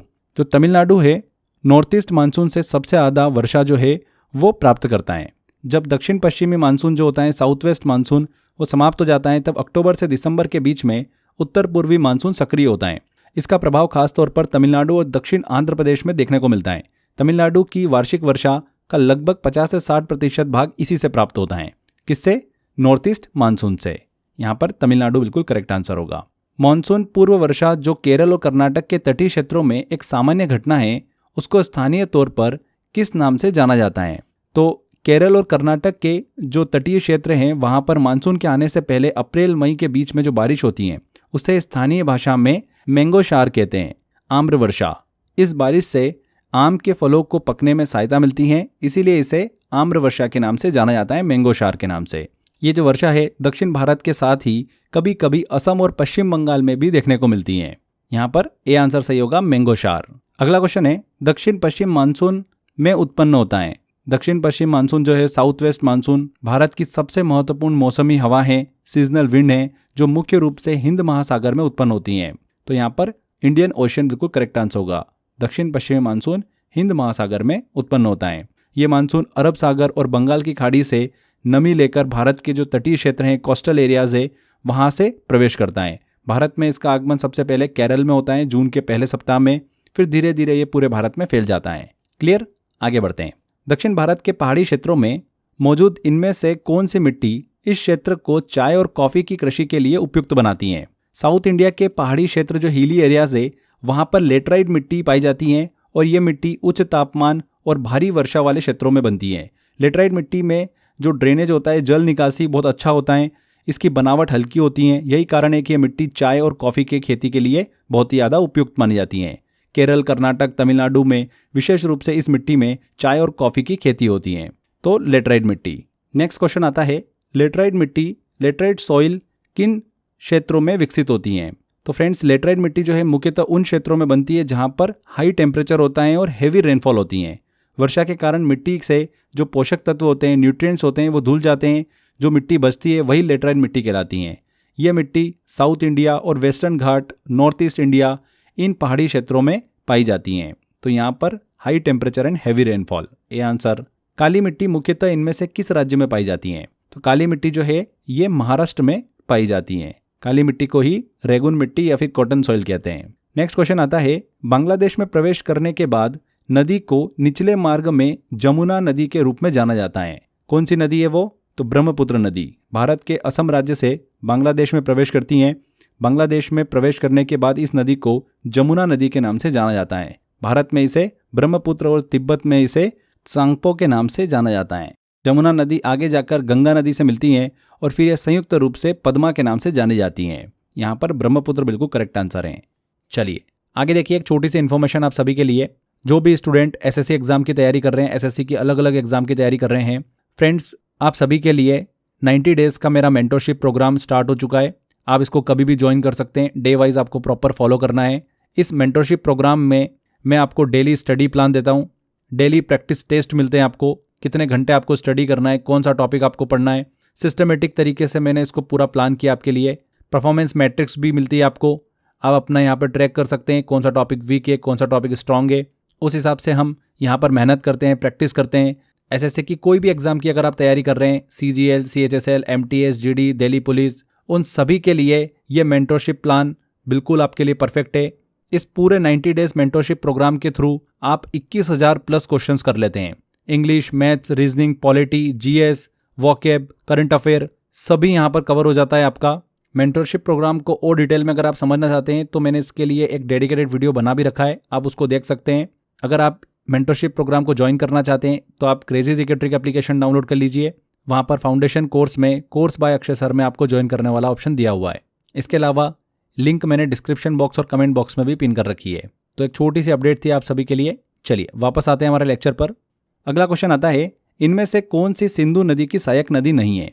इंडस रिवर की जो प्रमुख सहायक नदियां हैं, ट्रिब्यूटरीज है, उनमें नाम आता है झेलम का, चिनाब का, रावी का, ब्यास का और सतलज का। ये सभी नदियां पंजाब क्षेत्र से होकर बहती हैं और आगे जाकर सिंधु नदी में मिलती हैं। लेकिन गोमती नदी जो है ये गंगा नदी की सहायक नदी है, उत्तर प्रदेश राज्य में बहती हैं, इसलिए गोमती नदी सिंधु नदी की सहायक नदी यहाँ पर नहीं है। C answer. इनमें से कौन सा किला चेनाब नदी के किनारे बना हुआ है? अखनूर का किला जो है फ्रेंड्स, जम्मू कश्मीर के अखनूर क्षेत्र में स्थित है। ये किला चिनाब नदी के किनारे बना हुआ है। इस किले का ऐतिहासिक महत्व है। ये जम्मू शहर से लगभग 28 किलोमीटर दूर है। चिनाब नदी की खूबसूरत घाटियों के पास बना यह किला देखने में बहुत ही आकर्षक लगता है। अखनूर का किला। अगला आता है क्वेश्चन, सांगपो और दिहांग किस नदी के अन्य नाम है? तो ब्रह्मपुत्र नदी को अलग अलग क्षेत्रों में अलग अलग नाम से जाना जाता है। तिब्बत में इसे सांगपो, भारत के अरुणाचल प्रदेश में प्रवेश करने के बाद में इसे दिहांग के नाम से जाना जाता है। आगे चलकर असम में इसे ब्रह्मपुत्र के नाम से जाना जाता है। यह नदी तिब्बत, भारत और बांग्लादेश से होकर बहती हैं। तो किसे? ब्रह्मपुत्र नदी को। ब्रह्मपुत्र उन प्रमुख नदियों में से एक है जो कई सहायक नदियों के साथ कई देशों में प्रवाहित होती हैं। इनमें से कौन सी ब्रह्मपुत्र की सहायक नदी नहीं है? देखिए, दिबांग, सुबनसिरी, तिस्ता, ये सभी नदी जो है ये ब्रह्मपुत्र की सहायक नदी हैं। ये सभी नदियां भारत के पूर्वोत्तर राज्यों से होकर ब्रह्मपुत्र नदी में मिलती हैं, जबकि तमसा नदी जो है गंगा नदी की सहायक नदी है और ये मध्य प्रदेश में बहती हैं, इसीलिए तमसा नदी ब्रह्मपुत्र की सहायक नदी नहीं है। D answer. इनमें से कौन सी नदियां पश्चिम दिशा की ओर बहती हैं और अरब सागर में मिलती हैं? तो पश्चिम दिशा की ओर बहती हैं नर्मदा और ताप्ती नदी। भारत की अधिकांश नदियां जो है फ्रेंड्स वो पूर्व दिशा में बहती हैं, ईस्टवर्ड बहती हैं, बंगाल की खाड़ी में जाकर गिर जाती हैं। लेकिन कुछ प्रमुख नदियां हैं जो पश्चिम दिशा में बहती हैं और अरब सागर में जाकर मिलती हैं। इनमें से प्रमुख नदियों की बात करें तो नर्मदा नदी और ताप्ती नदी का नाम आता है। नर्मदा नदी मध्य प्रदेश से निकलती हैं, गुजरात में आगे बढ़ते हुए ये अरब सागर में गिर जाती हैं। ताप्ती नदी की बात करें तो मध्य प्रदेश से निकलकर महाराष्ट्र होते हुए गुजरात के अरब सागर में जाकर ये गिर जाती हैं। ये दोनों नदियां भारत की वेस्ट फ्लोइंग रिवर के प्रमुख एग्जाम्पल में से एक हैं। अगला क्वेश्चन आता है, इनमें से कौन सी नदी अंडमान और निकोबार द्वीप समूह में बहती हैं? काफी इंपॉर्टेंट क्वेश्चन है। भारत के अंडमान और निकोबार द्वीप समूह में बहने वाली प्रमुख नदियों की बात करें तो कल्पोंग नदी है। कौन सी नदी? कल्पोंग नदी। ये नदी उत्तर अंडमान में बहती हैं और ये अंडमान निकोबार द्वीप समूह की सबसे बड़ी नदी है। कौन सी? कल्पोंग नदी। इसकी लंबाई लगभग 35 किलोमीटर है। इसे वहाँ के जीवन और जल स्रोत वाटर सोर्स के लिए बहुत ही महत्वपूर्ण माना जाता है। कल्पोंग, सी आंसर। मेची नदी किस नदी की सहायक नदी है? मेची नदी की बात करें तो गंगा नदी की जो सहायक नदी है महानंदा नदी, उसकी एक महत्वपूर्ण ट्रिब्यूटरी है। किसकी? महानंदा की। ये नदी नेपाल से निकलती हैं और भारत के बिहार राज्य में प्रवेश करती हैं। इसके बाद यह महानंदा नदी में मिल जाती हैं। महानंदा नदी आगे चलकर गंगा नदी में मिलती हैं, इसलिए मेची नदी को महानंदा नदी की सहायक नदी, ट्रिब्यूटरी ऑफ महानंदा रिवर माना जाता है। तो महानंदा, डी आंसर करेक्ट है। पिंडार नदी इनमें से किस स्थान पर अलकनंदा से मिलती हैं? पिंडार नदी जो है ये उत्तराखंड राज्य में बहती हैं। ये नदी कुमायूं हिमालय के पिंडारी ग्लेशियर से निकलती हैं। पिंडार नदी अलकनंदा नदी से कर्णप्रयाग नामक स्थान पर आकर मिलती हैं। कर्णप्रयाग उत्तराखंड का एक प्रमुख संगम स्थल है। इसके बाद अलकनंदा नदी आगे बढ़कर देवप्रयाग में भागीरथी नदी से मिलती है, जहां से इनका संयुक्त रूप जो है वो गंगा नदी के नाम से जाना जाता है। यहाँ पर कर्णप्रयाग बिल्कुल करेक्ट आंसर होगा। माउंट आबू हिल स्टेशन इनमें से किस पर्वत श्रेणी में स्थित है? माउंट आबू राजस्थान राज्य का एकमात्र हिल स्टेशन है। ये अरावली पर्वत श्रृंखला में स्थित है। किस पर्वत श्रृंखला में स्थित है? अरावली पर्वत श्रृंखला में। अरावली पर्वत जो है भारत की सबसे प्राचीन पर्वत श्रृंखला मानी जाती है, ओल्डेस्ट माउंटेन रेंज। ये टूरिज्म और धार्मिक दृष्टि से बहुत ही प्रसिद्ध हैं। यहाँ का दिलवाड़ा जैन मंदिर जो है बहुत ही ज़्यादा फेमस है। माउंट आबू की सबसे ऊंची चोटी जो है वो कौन सी है? गुरु शिखर पर्वत है। आगे बढ़ते हैं। जयंतिया किस राज्य में पाए जाने वाली जनजाति के साथ साथ एक पर्वत श्रेणी का नाम है? जयंतिया जो है एक जनजातीय ट्राइब का नाम है जो भारत के मेघालय राज्य में पाई जाती हैं। इसके साथ ही जयंतिया पहाड़ियाँ जो है ये मेघालय में स्थित हैं। मेघालय राज्य की 3 प्रमुख पहाड़ी श्रृंखला हैं, खासी हिल्स, गारो हिल्स और जयंतिया हिल्स। जयंतिया जनजाति मुख्यतः जयंतिया हिल में निवास करती हैं। नेक्स्ट क्वेश्चन है, साल्तोरो कांगरी चोटी इनमें से किस सीमा पर स्थित है? साल्तोरो कांगरी चोटी भारत पाकिस्तान सीमा के पास स्थित है। ये चोटी कारकोरम पर्वत श्रृंखला जो है उसका हिस्सा है। सियाचिन ग्लेशियर के पास मौजूद साल्तोरो पर्वत में स्थित हैं। साल्तोरो कांगरी भारत की प्रमुख चोटियों में से एक है, जिसकी ऊंचाई लगभग 7,742 मीटर है। ये भारत और पाकिस्तान के बीच सामरिक दृष्टि से बहुत ही महत्वपूर्ण क्षेत्र है। यहाँ पर भारत पाकिस्तान सीमा करेक्ट आंसर होगा। अगला क्वेश्चन है, नीलगिरी पहाड़ियों के संबंध में इनमें से कौन सा कथन सही नहीं है? नीलगिरी हिल्स भारत के वेस्टर्न घाट और ईस्टर्न घाट के संगम पर स्थित हैं। ये पहाड़ियाँ मुख्यतः तमिलनाडु, केरल और कर्नाटक की सीमा पर फैली हुई हैं। यहाँ पर चाय, कॉफ़ी इनकी खेती बड़े पैमाने पर की जाती है। नीलगिरी की सबसे ऊंची चोटी कौन सी है? डोडा बेट्टा है, जिसकी ऊंचाई लगभग 2,637 मीटर है। लेकिन यह कर्नाटक का पहाड़ी क्षेत्र नहीं है, बल्कि तमिलनाडु राज्य का हिस्सा है, इसीलिए यह कर्नाटक का एक पहाड़ी क्षेत्र है। ये कथन बिल्कुल यहाँ पर गलत होगा। C answer. अरावली पर्वतमाला के उच्चतम बिंदु का नाम क्या है? अरावली पर्वत की सर्वोच्च चोटी कौन सी है? गुरु शिखर है। गुरु शिखर की ऊंचाई कितनी है? 1722 मीटर है। माउंट गॉडविन ऑस्टिन K2 की ऊंचाई कितनी मीटर है? तो माउंट गॉडविन ऑस्टिन, जिसे K2 के नाम से भी जाना जाता है, दुनिया की दूसरी सबसे ऊंची चोटी है। इसकी ऊंचाई 8,611 मीटर है। यह कारकोरम पर्वत श्रृंखला में स्थित है और भारत पाकिस्तान सीमा के पास गिलगित बाल्टिस्तान क्षेत्र में आता है। K2 को पर्वतारोहियों के लिए सबसे खतरनाक पहाड़ जो है वो माना जाता है। 8,611 मीटर इसकी ऊंचाई है। गुजरात स्थित जूनागढ़ की गिरनार पहाड़ियाँ किस आमों की किस्म के लिए प्रसिद्ध हैं। तो गुजरात राज्य के जूनागढ़ जिले की जो गिरनार पहाड़ियां हैं, केसर आम की प्रसिद्ध किस्म के लिए जानी जाती हैं। केसर आम को सौराष्ट्र का सोना भी कहा जाता है। इसका स्वाद, खुशबू और जो क्वालिटी है, इसे भारत के बेहतरीन आमों में शामिल करता है। तो केसर ए आंसर। ग्रेट प्लेन्स को भारत के रोटी का कटोरा कहा जाता है क्योंकि वे किस फसल का उत्पादन करते हैं? तो भारत के जो ग्रेट प्लेन्स हैं या इंडो गैंगटिक मैदान, उनको भारत का रोटी का कटोरा कहा जाता है। ब्रेड बास्केट ऑफ इंडिया, इसका मुख्य कारण क्या है? यहाँ पर गेहूं का बहुत अधिक उत्पादन, हाई प्रोडक्शन होना। ये क्षेत्र जो है उपजाऊ जलोढ़ मिट्टी, पर्याप्त सिंचाई और अनुकूल जलवायु की वजह से गेहूं उत्पादन के लिए सबसे उपयुक्त हैं। खास करके पंजाब, हरियाणा, उत्तर प्रदेश और बिहार में गेहूं की भरपूर खेती की जाती है। तो यहाँ पर वीट, गेहूं बिल्कुल करेक्ट आंसर होगा। इंडो गैंगटिक मैदान के निर्माण के लिए मुख्य रूप से कौन सी नदियां जिम्मेदार हैं? तो इंडो गैंगटिक मैदान के निर्माण में मुख्यतः सिंधु नदी और गंगा नदी की यहाँ पर भूमिका होती है। लाखों वर्षों में इन नदियों द्वारा लाई गई जलोढ़ मिट्टी के जमाव से यह विशाल मैदान बना है। यह मैदान भारत के उत्तर पश्चिम से पूर्व भाग तक फैला हुआ है। इसे विश्व के सबसे उपजाऊ क्षेत्र, मोस्ट फर्टाइल रीजन में गिना जाता है। इंडो गैंगटिक प्लेन, यहाँ पर सिंधु और गंगा। अगला क्वेश्चन है, इनमें से कौन सा फसल आमतौर पर इंडो गैंगटिक मैदान में नहीं उगाया जाता है? तो फ्रेंड्स, ये भारत का सबसे उपजाऊ क्षेत्र है जहाँ पर मुख्य रूप से चावल, गेहूं, गन्ना, इन सब की खेती बड़े पैमाने पर होती है। लेकिन चाय की खेती जो है इस क्षेत्र में सामान्य रूप से नहीं होती है। चाय की खेती के लिए पहाड़ी क्षेत्र, ठंडी जलवायु, कूल क्लाइमेट और हाई रेनफॉल की आवश्यकता होती है, जो असम, दार्जिलिंग और दक्षिण भारत के पर्वतीय क्षेत्रों में देखने को मिलती है। तो यहाँ पर डी आंसर, चाय की खेती जो है वो नहीं होती है। नेक्स्ट है, इनमें से कौन सा पश्चिम बंगाल का सबसे ऊंचा शिखर है? कौन सा है पश्चिम बंगाल का सबसे ऊंचा शिखर? हाईएस्ट पीक कौन सी है? संदकफू। इसकी ऊंचाई की बात करें तो लगभग 3636 मीटर है। ये चोटी दार्जिलिंग जिले में स्थित है। इसे ट्रैकिंग के लिए बहुत ही प्रसिद्ध माना जाता है।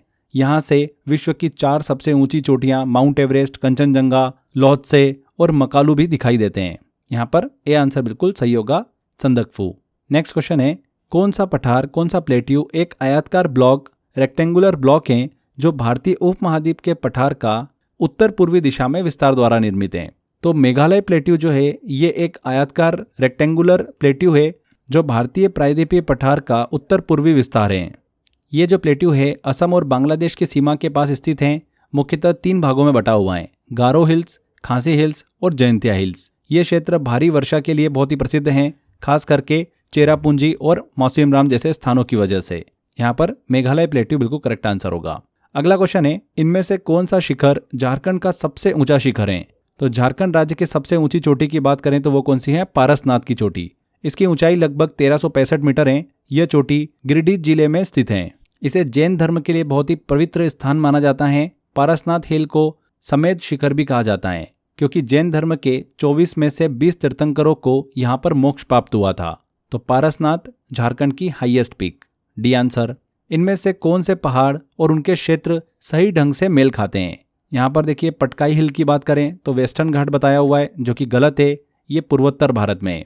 मिजो पहाड़ की बात करें तो यहाँ पर पूर्वी घाट बताया हुआ है जो कि गलत है, ये पूर्वोत्तर भारत में स्थित है, मिजोरम में। शेवराय पहाड़ी की बात हो रही है, पूर्वी घाट का हिस्सा है, न कि पश्चिमी घाट का। यहाँ पर क्या बता रखा है? पश्चिमी घाट, जो कि गलत है। जावड़ी पहाड़ी की बात करें तो यहाँ पर पूर्वी घाट बताया हुआ है, ये बिल्कुल करेक्ट है। जावड़ी पहाड़ी तमिलनाडु राज्य में ही स्थित है, मतलब पूर्वी घाट, बिल्कुल करेक्ट है, डी आंसर सही होगा। अगला क्वेश्चन आता है, कालसुबाई शिखर इनमें से किस भारतीय राज्य में स्थित है? कालसुबाई की बात कर रहे हैं फ्रेंड्स, महाराष्ट्र राज्य में स्थित है। यह सह्याद्री पहाड़ियों या फिर पश्चिमी घाट बोल सकते हैं, उसका हिस्सा है। कालसुबाई चोटी जो है महाराष्ट्र की सबसे ऊंची चोटी है, हाईएस्ट पीक ऑफ महाराष्ट्र है, जिसकी ऊंचाई 1646 मीटर है। यह नासिक जिले में स्थित है और ट्रैकिंग के लिए बहुत ज़्यादा प्रसिद्ध है। कालसुबाई शिखर। इनमें से कौन सा पूर्वी घाटों का सबसे ऊंचा शिखर है? पूर्वी घाट की बात हो रही है तो महेंद्रगिरी चोटी जो है सबसे ऊंची चोटी है, इसकी हाईएस्ट पीक है। इसकी ऊंचाई लगभग 1501 मीटर है। ये ओडिशा राज्य के गजपति जिले में स्थित है। महेंद्रगिरी पर्वत का धार्मिक महत्व भी बहुत है क्योंकि इसे भगवान परशुराम की तपोस्थली के रूप में भी जाना जाता है। बाकी विकल्प जैसे अगर हम बात करें अनाईमुडी या डोडाबेट्टा या कंचनजंगा की, तो ये पूर्वी घाट में नहीं आते हैं। इनमें से कौन से पठार छोटा नागपुर के पठार का हिस्सा है? हजारीबाग का पठार, रांची का पठार, बस्तर का पठार और बघेलखंड का पठार। तो छोटा नागपुर का पठार झारखंड राज्य में स्थित है। ये भारत के खनिज संसाधन जो है उसके लिए बहुत ज़्यादा प्रसिद्ध हैं। Mineral resources. इस पठार का हिस्सा हजारीबाग पठार और रांची पठार हैं, जबकि बस्तर पठार छत्तीसगढ़ में है और बघेलखंड पठार मध्य प्रदेश में है, जो छोटा नागपुर पठार का हिस्सा नहीं है। तो हजारीबाग का पठार और रांची पठार 1 और 2 मतलब सी आंसर करेक्ट होगा। कार्डेमम की पहाड़ियाँ कहाँ पर स्थित हैं? ये एग्जाम के अंदर बहुत बार पूछा जाता है क्वेश्चन, ऑलमोस्ट हर एग्जाम में ये क्वेश्चन रिपीट भी होता है। कार्डेमम पहाड़ियाँ जो है भारत के दक्षिणी भाग में स्थित हैं। ये पहाड़ियाँ पश्चिम घाट का हिस्सा हैं और मुख्य रूप से ये तमिलनाडु और केरल राज्य की सीमा पर फैली हुई हैं। इन पहाड़ियों का नाम कार्डेमम इस वजह से पड़ा क्योंकि यहाँ पर कार्डेमम मतलब इलायची की खेती बड़े पैमाने पर होती है। ये क्षेत्र अपनी हरियाली, स्पाइसेस मतलब मसालों और प्राकृतिक सुंदरता के लिए बहुत ज़्यादा प्रसिद्ध हैं। तमिलनाडु और केरल बॉर्डर पर स्थित हैं कार्डेमम की पहाड़ियाँ। अंडमान और निकोबार द्वीप समूह का सर्वोच्च शिखर पल्याण शिखर, सैडल पीक जिसे कहा जाता है, वो स्थित हैं। सैडल पीक, पल्याण शिखर अंडमान और निकोबार द्वीप समूह की सबसे ऊंची चोटी है, हाईएस्ट पीक है। ये उत्तरी अंडमान, नॉर्थ अंडमान में स्थित है। सैडल पीक की ऊंचाई लगभग 732 मीटर है। ये शिखर सैडल पीक नेशनल पार्क के अंदर आता है। यहाँ पर प्राकृतिक वन्यजीव, वाइल्ड लाइफ और बायोडाइवर्सिटी पाई जाती है। तो यहाँ पर इन नॉर्थ अंडमान, उत्तरी अंडमान में बिल्कुल करेक्ट आंसर होगा। इनमें से कौन सा द्वीप गुफा मंदिरों के लिए प्रसिद्ध है? तो एलिफेंटा द्वीप जो है, एलिफेंटा आइलैंड, भारत के महाराष्ट्र राज्य के मुंबई के पास स्थित हैं। ये द्वीप अपनी गुफा मंदिरों के लिए बहुत ज़्यादा प्रसिद्ध हैं, केव टेम्पल्स के लिए। यहाँ की गुफाएं विशेष रूप से भगवान शिव की मूर्तियों और उनके जीवन से जुड़े शिल्पकला के लिए बहुत ज़्यादा प्रसिद्ध हैं। एलिफेंटा की गुफाओं को यूनेस्को के विश्व धरोहर का दर्जा प्राप्त है। तो एलिफेंटा करेक्ट आंसर है। थार मरुस्थल भारत के इनमें से किस राज्य में स्थित हैं? राजस्थान, गुजरात, पंजाब और हरियाणा। 4 देखिए हमको यहाँ पर ऑप्शन दिए। थार मरुस्थल, थार डेजर्ट की बात करें तो भारत का सबसे बड़ा रेगिस्तान है, जिसे ग्रेट इंडियन डेजर्ट भी कहा जाता है। ये मुख्य रूप से राजस्थान राज्य में फैला हुआ है। इसके अलावा इसका विस्तार गुजरात में भी है, पंजाब और हरियाणा राज्यों में भी कुछ भागों में देखने को मिलता है। ये मरुस्थल भारत पाकिस्तान सीमा के बिल्कुल पास स्थित है। भारत का एक महत्वपूर्ण भौगोलिक क्षेत्र है, इंपॉर्टेंट जोग्राफिकल रीजन है। तो चारों यहाँ पर राजस्थान, गुजरात, पंजाब, हरियाणा। D answer. राजस्थान के मरुस्थलीय क्षेत्र में सूखे की समस्या को दूर करने के लिए कौन सी नहर निकाली गई? तो राजस्थान के थार मरुस्थल क्षेत्र में पानी की कमी बहुत ज़्यादा है, सूखा देखने को मिलता है। इस समस्या को दूर करने के लिए इंदिरा गांधी नहर का निर्माण किया गया। इसे पहले राजस्थान नहर भी कहा जाता था। ये भारत की सबसे बड़ी नहर परियोजना है। इस नहर की शुरुआत पंजाब के हरीके बैराज से होती है। राजस्थान के बीकानेर, गंगानगर, जोधपुर जिलों तक ये नहर जाती हैं। इसका मुख्य उद्देश्य क्या है? पीने के पानी और सिंचाई की सुविधा प्रदान करना। तो इंदिरा गांधी नहर, ये आंसर यहाँ पर करेक्ट है। भारत ने थार मरुस्थल में शस्त्र विस्फोट परीक्षण कब किया था? तो भारत ने थार मरुस्थल, थार डेजर्ट में पोखरण क्षेत्र में अपने पहले परमाणु परीक्षण को अंजाम दिया था। यह परीक्षण 18 मई 1974 को हुआ था, 1974 में। इसे ऑपरेशन स्माइली बुद्धा नाम दिया गया था। इस परीक्षण से भारत विश्व के परमाणु शक्ति संपन्न देशों की सूची में शामिल हो गया था, 18 मई 1974। आगे बढ़ते हैं। ट्रांस हिमालय में कौन कौन से पर्वत सम्मिलित हैं? काराकोरम, लद्दाख, कैलाश और जास्कर। 4 ऑप्शन दे रखे हैं। ट्रांस हिमालय की बात करें तो भारत के उत्तर में मुख्य हिमालय के समानांतर स्थित पर्वत श्रृंखला है। इसे तिब्बती हिमालय भी कहा जाता है। इसमें मुख्य रूप से 4 प्रमुख पर्वत श्रृंखलाएं आती है: काराकोरम पर्वत, लद्दाख पर्वत, जास्कर पर्वत और कैलाश पर्वत। 1, 2, 3, 4 डी आंसर बिल्कुल करेक्ट होगा। काली और तिस्ता के मध्य कौन सा हिमालय है? काली नदी और तिस्ता नदी के बीच का हिमालय क्षेत्र नेपाल हिमालय कहलाता है। यह क्षेत्र उत्तराखंड, नेपाल और सिक्किम के कुछ हिस्सों में फैला हुआ है। काली नदी उत्तराखंड से बहती है और तिस्ता नदी सिक्किम से होकर बहती है। इनके बीच का क्षेत्र नेपाल हिमालय कहलाता है। D answer. निम्नलिखित हिमालय पर्वत श्रृंखलाओं का दक्षिण से उत्तर की ओर सही क्रम होगा। जास्कर, काराकोरम, पीरपंजाल और लद्दाख दे रखा है। तो हिमालय पर्वत श्रृंखला को दक्षिण से उत्तर दिशा में कई हिस्सों में बांटा गया है। दक्षिण से उत्तर की ओर हिमालय पर्वत श्रेणियों का सही क्रम क्या होगा? देखिए, सबसे दक्षिण में है पीरपंजाल, फिर पीरपंजाल के उत्तर में है जास्कर, जास्कर के उत्तर में है लद्दाख और सबसे उत्तर में कौन सा आती है? काराकोरम आती है। तो क्रम क्या होगा सही? 3, 1, 4, 2। पीरपंजाल, जास्कर, लद्दाख और फिर आता है काराकोरम। डी आंसर यहाँ पर करेक्ट होगा। अगला क्वेश्चन है, असम हिमालय स्थित है। असम हिमालय भारत के पूर्वी भाग में स्थित हिमालय का एक प्रमुख भाग है। ये तिस्ता नदी और दिहांग नदी के बीच स्थित है। तिस्ता नदी सिक्किम से बहती है और दिहांग नदी अरुणाचल प्रदेश से होकर ब्रह्मपुत्र में मिलती है। इस क्षेत्र में अरुणाचल प्रदेश के पहाड़ी भाग शामिल हैं। यहाँ पर तिस्ता नदी और दिहांग नदी के मध्य स्थित हैं। C answer. उत्तराखंड की सबसे ऊंची चोटी कौन सी है? उत्तराखंड राज्य की सबसे ऊंची चोटी नंदा देवी है। इसकी ऊंचाई लगभग 7,816 मीटर है। ये चोटी गढ़वाल हिमालय में स्थित है और नंदा देवी को धार्मिक दृष्टि से बहुत ही अत्यंत पवित्र माना जाता है। इसके चारों ओर नंदा देवी राष्ट्रीय उद्यान स्थित हैं, जो एक यूनेस्को वर्ल्ड हेरिटेज साइट भी हैं। नंदा देवी भारत की सबसे ऊंची चोटी है जो पूरी तरीके से भारत के अंदर स्थित है, जबकि भारत की सबसे ऊंची चोटी कौन सी है? K2 है। पाक अधिकृत कश्मीर जो है POK उसमें स्थित है। 8,611 मीटर इसकी ऊंचाई है। वही कंचनजंगा की बात करें जिसकी ऊंचाई 8,586 मीटर है, ये भारत और नेपाल की सीमा पर स्थित है। सिक्किम में स्थित है ये कंचनजंगा। ठीक है। उत्तराखंड की सबसे ऊंची चोटी कौन सी है? नंदा देवी है। अगला क्वेश्चन आता है, सतलज नदी किस दर्रे से होकर भारत में प्रवेश करती है? सतलज रिवर हिमालय से निकलकर तिब्बत क्षेत्र में बहती हैं और भारत में हिमाचल प्रदेश के शिपकिला दर्रे से प्रवेश करती हैं। ये दर्रा भारत तिब्बती सीमा पर स्थित है। सतलज नदी भारत में प्रवेश करने के बाद पंजाब और पाकिस्तान होते हुए सिंधु नदी में मिल जाती हैं। तो शिपकिला दर्रा, इनमें से कौन एक सही सुमेलित नहीं है? देखिए, भारत के कई प्रसिद्ध पहाड़ी दर्रे अलग अलग राज्यों में स्थित हैं। चांगला की बात करें तो ये जम्मू कश्मीर में स्थित है, बिल्कुल सही। रोहतांग दर्रा हिमाचल प्रदेश में स्थित है। बोमडिला अरुणाचल प्रदेश में है। सेला पास उत्तराखंड में नहीं है बल्कि अरुणाचल प्रदेश में है। तो यहाँ पर सेला डी आंसर जो है ये बिल्कुल गलत है, उत्तराखंड में नहीं है, अरुणाचल प्रदेश में स्थित है। आगे बढ़ते हैं। अगला क्वेश्चन आता है, दुनिया के सबसे बड़े बांधों में से एक हीराकुंड बांध किस नदी पर बना है? हीराकुंड डैम की बात करें तो भारत का एक प्रसिद्ध बहुउद्देशीय बांध है। ओडिशा राज्य के संबलपुर जिले में महानदी पर बना हुआ है। किस नदी पर? महानदी पर। यह दुनिया के सबसे लंबे बांधों में गिना जाता है। इस बांध के मुख्य भाग की लंबाई लगभग 4.8 किलोमीटर है और पूरे बांध की लंबाई 25.8 किलोमीटर तक देखने को मिलती है। दुनिया का सबसे लंबा बांध है। यहाँ पर महानदी सी आंसर बिल्कुल करेक्ट होगा। अगला क्वेश्चन आता है, जायकवाड़ी जल विद्युत परियोजना किस नदी पर बनाई गई है? तो जायकवाड़ी जल विद्युत परियोजना हाइड्रो इलेक्ट्रिक प्रोजेक्ट महाराष्ट्र राज्य के औरंगाबाद जिले में स्थित है। यह परियोजना गोदावरी नदी पर बनी हुई है। गोदावरी यहाँ पर करेक्ट आंसर होगा। अगला क्वेश्चन आता है, बांधों और उनकी स्थिति वाले राज्यों का इनमें से कौन सा युग्म सुमेलित नहीं है? देखिए, यहाँ पर स्टैनली रिजर्वायर की बात करें तमिलनाडु में स्थित है, बिल्कुल सही। गोविंद सागर बांध हिमाचल प्रदेश में सतलज नदी पर है, बिल्कुल सही। शांति सागर जो है ये बांध कर्नाटक राज्य में स्थित है, न कि केरल में। इसके अलावा नागार्जुन सागर आंध्र प्रदेश और तेलंगाना सीमा पर कृष्णा नदी पर बना हुआ है, ये पॉइंट भी बिल्कुल सही है। तो सी आंसर जो है गलत दे रखा है, ये सुमेलित नहीं है। कर्नाटक में स्थित है शांति सागर। इनमें से किस बहुउद्देशीय परियोजना का निर्माण नर्मदा नदी पर किया गया है? तो सरदार सरोवर परियोजना भारत की प्रमुख बहुउद्देशीय परियोजना है, मल्टीपर्पज प्रोजेक्ट है।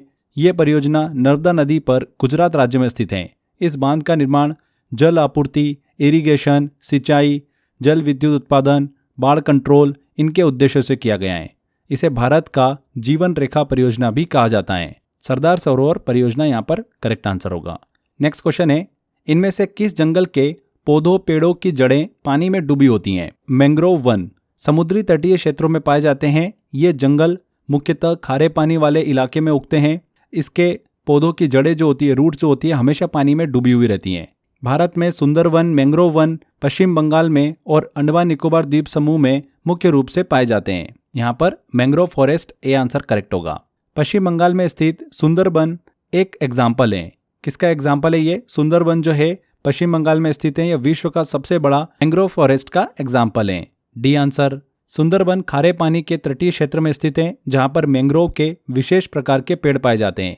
यहाँ की मिट्टी दलदली होती है। वृक्षों की जो जड़ें होती हैं हमेशा पानी में डूबी रहती हैं। सुंदरबन क्षेत्र में रॉयल बंगाल टाइगर, मगरमच्छ और कई जलीय जीव पाए जाते हैं। तो यहाँ पर मैंग्रोव फॉरेस्ट। किस बायोस्फीयर रिजर्व में सबसे बड़ा लुप्तप्राय समुद्री स्तनपायी डुगोंग और समुद्री कछुए पाए जाते हैं? तो मन्नार की खाड़ी जो है बायोस्फीयर रिजर्व वो भारत के तमिलनाडु तटीय क्षेत्र में स्थित है। ये जैव विविधता बायोडाइवर्सिटी के लिए बहुत ही प्रसिद्ध हैं। यहाँ दुनिया के सबसे बड़े लुप्तप्राय समुद्री स्तनपायी डुगोंग और समुद्री कछुए जो हैं सी टर्टल, उनकी कई प्रजातियां पाई जाती हैं। ये क्षेत्र समुद्री जीवन, मैरिन लाइफ संरक्षण के लिए बहुत ज़्यादा महत्वपूर्ण है। तो मन्नार की खाड़ी biosphere reserve, D answer. Next है, निम्नलिखित का सही मिलान हमको करना है। असम, मध्य प्रदेश, ओडिशा, मेघालय एक तरफ हमको दे रखे हैं स्टेट और दूसरी तरफ बायोस्फीयर रिजर्व दे रखे हैं। तो भारत के प्रमुख राज्यों और उनके बायोस्फीयर रिजर्व का सही मिलान देखें तो असम मानस बायोस्फीयर रिजर्व बिल्कुल सही, Madhya Pradesh Pachmarhi biosphere reserve, Odisha Simlipal biosphere reserve, Meghalaya Nokrek biosphere reserve. तो यहाँ पर ये सभी बायोस्फीयर रिजर्व अपने राज्य की जो बायोडाइवर्सिटी है उनके लिए प्रसिद्ध हैं। तो सी आंसर सही होगा, ए, बी, सी और डी। नेक्स्ट है, एल्स हिरण उप प्रजाति को IUCN लाल सूची में लुप्तप्राय के रूप में वर्गीकृत किया गया, यह केवल कहाँ पर पाई जाती हैं? एल्स हिरण, जिसे संगई भी कहा जाता है, IUCN रेड लिस्ट में लुप्तप्राय जीवों की श्रेणी में शामिल है। ये हिरण विशेष रूप से केवल मणिपुर राज्य के केबुल लामजाओ राष्ट्रीय उद्यान में पाया जाता है। कहाँ पर? मणिपुर में। यह विश्व का एकमात्र तैरता हुआ राष्ट्रीय उद्यान है। संगई हिरण मणिपुर का राज्य पशु भी हैं। तो यहाँ पर आ जाएगा फ्रेंड्स, मणिपुर में केबुल लामजाओ राष्ट्रीय उद्यान, सी आंसर। पश्चिम बंगाल में बुक्सा टाइगर रिजर्व को खतरा है। किससे खतरा है? बुक्सा टाइगर रिजर्व पश्चिम बंगाल के अलीपुरद्वार जिले में स्थित है। ये भारत का एकमात्र बाघ संरक्षण क्षेत्र है। इस क्षेत्र को मुख्य रूप से डोलोमाइट खनन से खतरा है, डोलोमाइट माइनिंग से। डोलोमाइट खनन के कारण यहाँ की प्राकृतिक परिस्थिति और वन्य जीवों पर बुरा प्रभाव पड़ रहा है। इसके अलावा यह रिजर्व बाघों, तेंदुओं, हाथियों और अन्य जीव जंतुओं के लिए भी प्रसिद्ध है। तो डोलोमाइट खनन, ए आंसर। नेक्स्ट क्वेश्चन है, नीलगिरी बायोस्फीयर रिजर्व जो भारत का पहला बायोस्फीयर रिजर्व है, ये कितने राज्यों में फैला हुआ है? नीलगिरी बायोस्फीयर रिजर्व की बात करते हैं तो भारत का पहला बायोस्फीयर रिजर्व है। इसकी स्थापना 1986 में की गई थी। ये रिजर्व 3 राज्यों में फैला हुआ है, कर्नाटक, तमिलनाडु, केरल। यहाँ की जैव विविधता काफ़ी ज़्यादा समृद्ध है और यह यूनेस्को द्वारा संरक्षित क्षेत्र भी हैं। यह रिजर्व कई प्रकार के जीव जंतुओं और पौधों की प्रजातियों के लिए प्रसिद्ध हैं। यहाँ पर कर्नाटक, तमिलनाडु और Kerala, B answer. Biosphere reserve से काफ़ी क्वेश्चन एग्जाम में पूछे जाते हैं, तो ये क्वेश्चन हमारा गलत नहीं होना चाहिए। नेक्स्ट आता है क्वेश्चन, नंदा देवी जो कि उत्तराखंड में स्थित बायोस्फीयर रिजर्व है, इसे किस वर्ष यूनेस्को में शामिल किया गया था? नंदा देवी बायोस्फीयर रिजर्व उत्तराखंड राज्य में स्थित भारत के सबसे प्रसिद्ध बायोस्फीयर रिजर्व में से एक है। 2004 में इसे यूनेस्को की world network of biosphere reserve में शामिल किया गया था। यह क्षेत्र हिमालय की दुर्लभ वनस्पतियों और जीव जंतुओं का संरक्षण करता है। नंदा देवी राष्ट्रीय उद्यान और फूलों की घाटी दोनों ही इस बायोस्फीयर रिजर्व का हिस्सा हैं। 2004, ए आंसर। भारत का सबसे बड़ा टाइगर रिजर्व कौन सा है जिसका क्षेत्रफल 2595 वर्ग किलोमीटर है? तो फ्रेंड्स, भारत का सबसे बड़ा tiger reserve Nagarjuna Sagar Srisailam tiger reserve है। ये आंध्र प्रदेश और तेलंगाना राज्य में फैला हुआ है। इसका कुल क्षेत्रफल लगभग 2595 वर्ग किलोमीटर है। यह रिजर्व घने जंगल, पहाड़ और वन्य जीवों की विविधता के लिए प्रसिद्ध है। टाइगर, लेपर्ड, बियर, सांबर और कई प्रजातियों के पक्षी भी पाए जाते हैं। कौन सा सबसे बड़ा टाइगर रिजर्व है भारत का? Nagarjuna Sagar Srisailam tiger reserve. अगला क्वेश्चन है, भारत का सबसे छोटा tiger reserve orang tiger reserve किस राज्य में स्थित है? तो सबसे छोटा tiger reserve orang tiger reserve Assam राज्य में स्थित है। इसका क्षेत्रफल लगभग 78 वर्ग किलोमीटर है। इस रिजर्व को मिनी काजीरंगा भी कहा जाता है क्योंकि यहाँ काजीरंगा की तरह ही कई अन्य जीव भी पाए जाते हैं। ब्रह्मपुत्र नदी के उत्तरी किनारे पर स्थित है। यहाँ पर रॉयल बंगाल टाइगर, गेंडा, हाथी, कई पक्षी प्रजातियां भी देखने को मिलती है। तो असम यहाँ पर करेक्ट आंसर है। कौन सा नेशनल पार्क हिम तेंदुओं के लिए प्रसिद्ध नेशनल पार्क है? हेमिस नेशनल पार्क जो है ये भारत का एक प्रसिद्ध राष्ट्रीय उद्यान है जो हिम तेंदुओं के लिए जाना जाता है, स्नो लेपर्ड्स के लिए। ये लद्दाख में स्थित है, भारत का सबसे ऊंचाई पर स्थित राष्ट्रीय उद्यान। अगला क्वेश्चन आता है, भारत का सबसे पुराना राष्ट्रीय पार्क कौन सा है? तो भारत का सबसे पुराना राष्ट्रीय उद्यान जिम कॉर्बेट नेशनल पार्क है। इसकी स्थापना 1936 में हेली नेशनल पार्क के नाम से हुई थी। स्वतंत्रता के बाद इसका नाम बदलकर जिम कॉर्बेट रखा गया। उत्तराखंड राज्य के नैनीताल जिले में स्थित है, डी आंसर। निम्नलिखित 2 कॉलमों में सही का मिलान करें। एक तरफ हमको देखिए नेशनल पार्क और टाइगर रिजर्व दे रखे हैं और दूसरी तरफ स्टेट का नाम है। तो बांदीपुर नेशनल पार्क की बात करें तो ये कर्नाटक में स्थित है। बुक्सा टाइगर रिजर्व पश्चिम बंगाल में, माउंट आबू राजस्थान में, पेंच नेशनल पार्क जो है मध्य प्रदेश में स्थित है। इसका कुछ क्षेत्रफल जो है वो महाराष्ट्र में भी है but measure of Madhya Pradesh में स्थित है। तो यहाँ पर फ्रेंड्स पहले का ए का हो जाएगा 4, बी का हो जाएगा 3, सी का हो जाएगा 1 और डी का हो जाएगा 2। तो 4, 3, 1 और 2, ए आंसर यहाँ पर करेक्ट होगा। पूरे विश्व में हरित क्रांति के जनक के रूप में किसे जाना जाता है? तो पूरे विश्व में हरित क्रांति के जनक के रूप में नॉर्मन बोरलॉग को जाना जाता है। उन्हें फादर ऑफ ग्रीन रिवॉल्यूशन के नाम से जाना जाता है। नॉर्मन बोरलॉग एक अमेरिकी वैज्ञानिक थे जिन्होंने गेहूं की हाई यील्ड वेराइटी विकसित की थी। इनके इसी योगदान के कारण 1970 में इन्हें नोबेल शांति पुरस्कार भी दिया गया था। भारत में हरित क्रांति के जनक की बात करें तो वो कौन है? MS स्वामीनाथन है। अगला क्वेश्चन लेते हैं, भारत में जायद के मौसम में इनमें से कौन सी फसल उगाई जाती है? देखिए, भारत में जायद सीजन रबी और खरीफ के बीच का एक छोटा सा कृषि मौसम होता है। ये मार्च से जून के बीच आता है। इस मौसम में मुख्य रूप से कम अवधि शॉर्ट ड्यूरेशन वाली फसलें उगाई जाती हैं। भारत में जायद के मौसम में उगाई जाने वाली अगर प्रमुख फसलों की बात करें तो खीरा, तरबूज, ककड़ी, लौकी, तोरई ये सभी होती हैं। तो यहाँ पर फ्रेंड्स खीरा, कुकुम्बर बिल्कुल करेक्ट आंसर होगा। इनमें से कौन से उत्तर भारत में रबी की फसल है? उत्तर भारत नॉर्थ इंडिया में रबी की फसलें अक्टूबर से दिसंबर में बोई जाती हैं और अप्रैल से जून में काटी जाती हैं। इन फसलों की सिंचाई पर निर्भरता अधिक होती है क्योंकि इस मौसम में वर्षा नहीं होती है। उत्तर भारत में प्रमुख रबी फसलें कौन कौन सी हो गई? गेहूं, जौ, चना, सरसों, मसूर ये सभी। देखिए इस ऑप्शन में यहाँ पर हमको केवल सरसों ही उत्तर भारत की रबी फसल दिख रही है, तो सरसों, मस्टर्ड, डी आंसर बिल्कुल करेक्ट होगा। बाकी फसलें चावल, कपास, मक्का ये सब खरीफ या फिर जायद सीजन की फसलें हैं। रबी और खरीफ के ऊपर मैंने एक डेडिकेटेड वीडियो बना रखा है, ट्रिक वाला वीडियो है, आप वो वीडियो ज़रूर देख लीजिएगा। एक क्वेश्चन इस टॉपिक से ज़रूर पूछा जाता है, मैंने ट्रिक से बता रखा है, बस एक बार आपको वीडियो देखना है। इस टॉपिक से कभी भी आपका क्वेश्चन गलत नहीं होगा। आप यूट्यूब पर सर्च कर लीजिएगा रबी खरीफ क्रेजी जी के ट्रिक, आपको वीडियो दिख जाएगा, बस उस वीडियो को अच्छे से देख के जाइएगा। आगे बढ़ते हैं। इनमें से कौन सा मोटे अनाज का एक एग्जाम्पल नहीं है? देखिए मोटे अनाज वे अनाज होते हैं जिनके दाने मोटे और पोषक तत्वों से भरपूर होते हैं, इन्हें मिलेट्स भी कहा जाता है। भारत में मुख्य मोटे अनाजों की बात करें तो ज्वार, बाजरा, रागी ये सभी आते हैं। गेहूं एक प्रमुख खाद्यान्न मेजर फूड ग्रेन है, लेकिन इसे मोटे अनाज की श्रेणी में नहीं रखा जाता है। गेहूं मुख्य रूप से रबी फसल है, तो यहाँ पर वीट। अगला क्वेश्चन आता है, झूम खेती या फिर स्थानांतरित खेती को किस नाम से भी जाना जाता है? तो झूम खेती जो होती है, झूम कल्टीवेशन या शिफ्टिंग कल्टीवेशन, भारत के जो नॉर्थ ईस्ट स्टेट होते हैं उनमें बहुत ज़्यादा प्रचलित होती हैं। एक पारंपरिक कृषि पद्धति है। इस खेती में पहले जंगल को काटा जाता है, फिर उसे जला दिया जाता है, बाद में उस जमीन पर खेती की जाती है। इस प्रक्रिया के कारण झूम खेती को काटो और जलाओ कृषि भी कहा जाता है। यह विशेष रूप से नागालैंड, मिजोरम, मणिपुर, त्रिपुरा इन राज्यों में देखने को मिलती है। तो स्लैश एंड बर्न एग्रीकल्चर, काटो और जलाओ कृषि, डी आंसर। भारत के योजना आयोग ने भारत को कितने कृषि जलवायु क्षेत्रों में विभाजित किया है? तो भारत में कृषि को अधिक प्रभावी और जलवायु के अनुसार उपयुक्त बनाने के लिए प्लानिंग कमीशन ने भारत को 15 कृषि जलवायु क्षेत्र एग्रो क्लाइमेट जोन में विभाजित किया है। कितने? 15। इससे क्या फ़ायदा होता है? किसानों को अपने क्षेत्र की जो क्लाइमेट होती है, जलवायु होती है, उसके अनुसार फसल उगाने में मदद मिलती है। A answer. निम्नलिखित में कौन सी फसल खरीफ फसल का एक उदाहरण है? देखिए खरीफ फसल, रबी फसल और जायद फसलें की बात करें तो खरीफ फसलें बारिश के समय बोई जाती हैं, जून जुलाई में, और अक्टूबर नवंबर में काट ली जाती हैं। रबी फसलें सर्दी के मौसम में बोई जाती हैं और जायद फसलें बात करें तो गर्मी में बोई जाती हैं। खरीफ फसलों की अगर एग्जाम्पल की बात करते हैं तो धान, चावल, मक्का हो गया, बाजरा हो गया, कपास, तिलहन ये सभी होते हैं। अब यहाँ पर देखिए फ्रेंड्स, हमसे क्या पूछ रहे हैं कि कौन सी खरीफ फसल का एग्जाम्पल है? तो चावल हमको सीधे से समझ में आ रहा है, बी आंसर। बाकी फसलें जो हैं सारी रबी की फसलें हैं। निम्नलिखित में से किस समूह की फसलें नकदी हैं?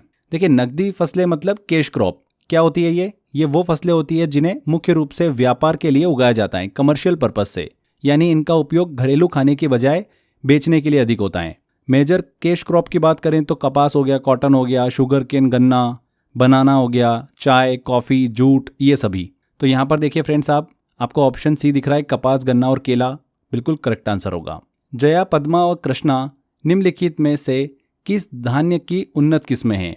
तो जया, पद्मा और कृष्णा ये सभी धान की उन्नत किस्में हैं, राइस की। इन्हें अधिक उत्पादन और कीट रोग प्रतिरोधक क्षमता को ध्यान में रखकर विकसित किया गया है। ये किस्में खासतौर पर ग्रीन रिवॉल्यूशन के समय विकसित हुई थी। भारत में धान मुख्य रूप से खरीफ फसल है, तो धान ए आंसर सही होगा। भारत के इनमें से क्षेत्रों में से कौन सा कपास का अधिकतम मात्रा में उत्पादन करता है? तो भारत में कपास उत्पादन के लिए अनुकूल क्षेत्र मुख्य रूप से कम वर्षा और काली मिट्टी वाले क्षेत्र होते हैं। अब पश्चिमी भारत का सबसे बड़ा कपास उत्पादक क्षेत्र है, जिसमें विशेष रूप से बात करें तो महाराष्ट्र, गुजरात और मध्य प्रदेश का नाम शामिल है। यहाँ की काली मिट्टी और उपयुक्त जलवायु कपास उत्पादन के लिए बिल्कुल परफेक्ट हैं। तो पश्चिमी भारत। झूमिंग अथवा पेड़ा पद्धति क्या है? झूमिंग खेती या फिर पेड़ा पद्धति की बात करें तो एक पारंपरिक कृषि प्रणाली है, ट्रेडिशनल एग्रीकल्चर सिस्टम है, मुख्य रूप से भारत के पूर्वोत्तर राज्यों में प्रयोग होती हैं। अभी हमने डिस्कस भी करा था। इस पद्धति में किसान पहले जंगल को काटते हैं और फिर उसे कुछ समय के लिए सूखने के लिए छोड़ देते हैं। तो जंगल काटकर सूखने को छोड़ना, यही होती है झूमिंग। A answer. इनमें से कौन सी खरीफ फसल नहीं है? देखिए चना जो है ये रबी की फसल है। इसके अलावा धान, मक्का, ज्वार, बाजरा ये सभी जो है खरीफ की फसलें हैं। चना जो है, चना खरीफ की फसल नहीं है। नेक्स्ट क्वेश्चन आता है, भारतवर्ष में चावल की खेती उन क्षेत्रों में होती है जहां वार्षिक वर्षा कितनी होती है? 100 सेंटीमीटर से अधिक। भारत में देखिए धान मतलब राइस एक मुख्य खरीफ फसल है। धान की खेती के लिए भरपूर पानी की आवश्यकता होती है क्योंकि यह वाटर लविंग क्रॉप है। धान की खेती उन क्षेत्रों में अधिक की जाती है जहां पर सालाना एनुअल रेनफॉल कम से कम 100 सेंटीमीटर से अधिक होती है। पूर्वोत्तर भारत, पश्चिम बंगाल, ओडिशा, असम, बिहार, उत्तर प्रदेश के कुछ हिस्से, यहाँ पर धान उत्पादन प्रमुख रूप से होता है। जहाँ पर बारिश कम होती है वहाँ पर सिंचाई से धान की खेती की जाती है। फिर तो 100 सेंटीमीटर से अधिक ये आइडियल कंडीशन है। D answer.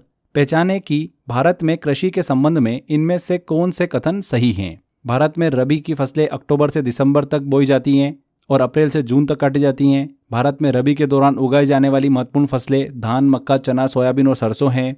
और तीसरा ऑप्शन दे रखा है हमको औस, अमन और बोरो असम, पश्चिम बंगाल और ओडिशा से धान की 3 फसलें हैं। तो इन तीनों स्टेटमेंट के बारे में बात करें। पहला स्टेटमेंट, भारत में रबी फसलें अक्टूबर से दिसंबर के बीच में बोई जाती हैं और अप्रैल से जून के बीच काटी जाती हैं।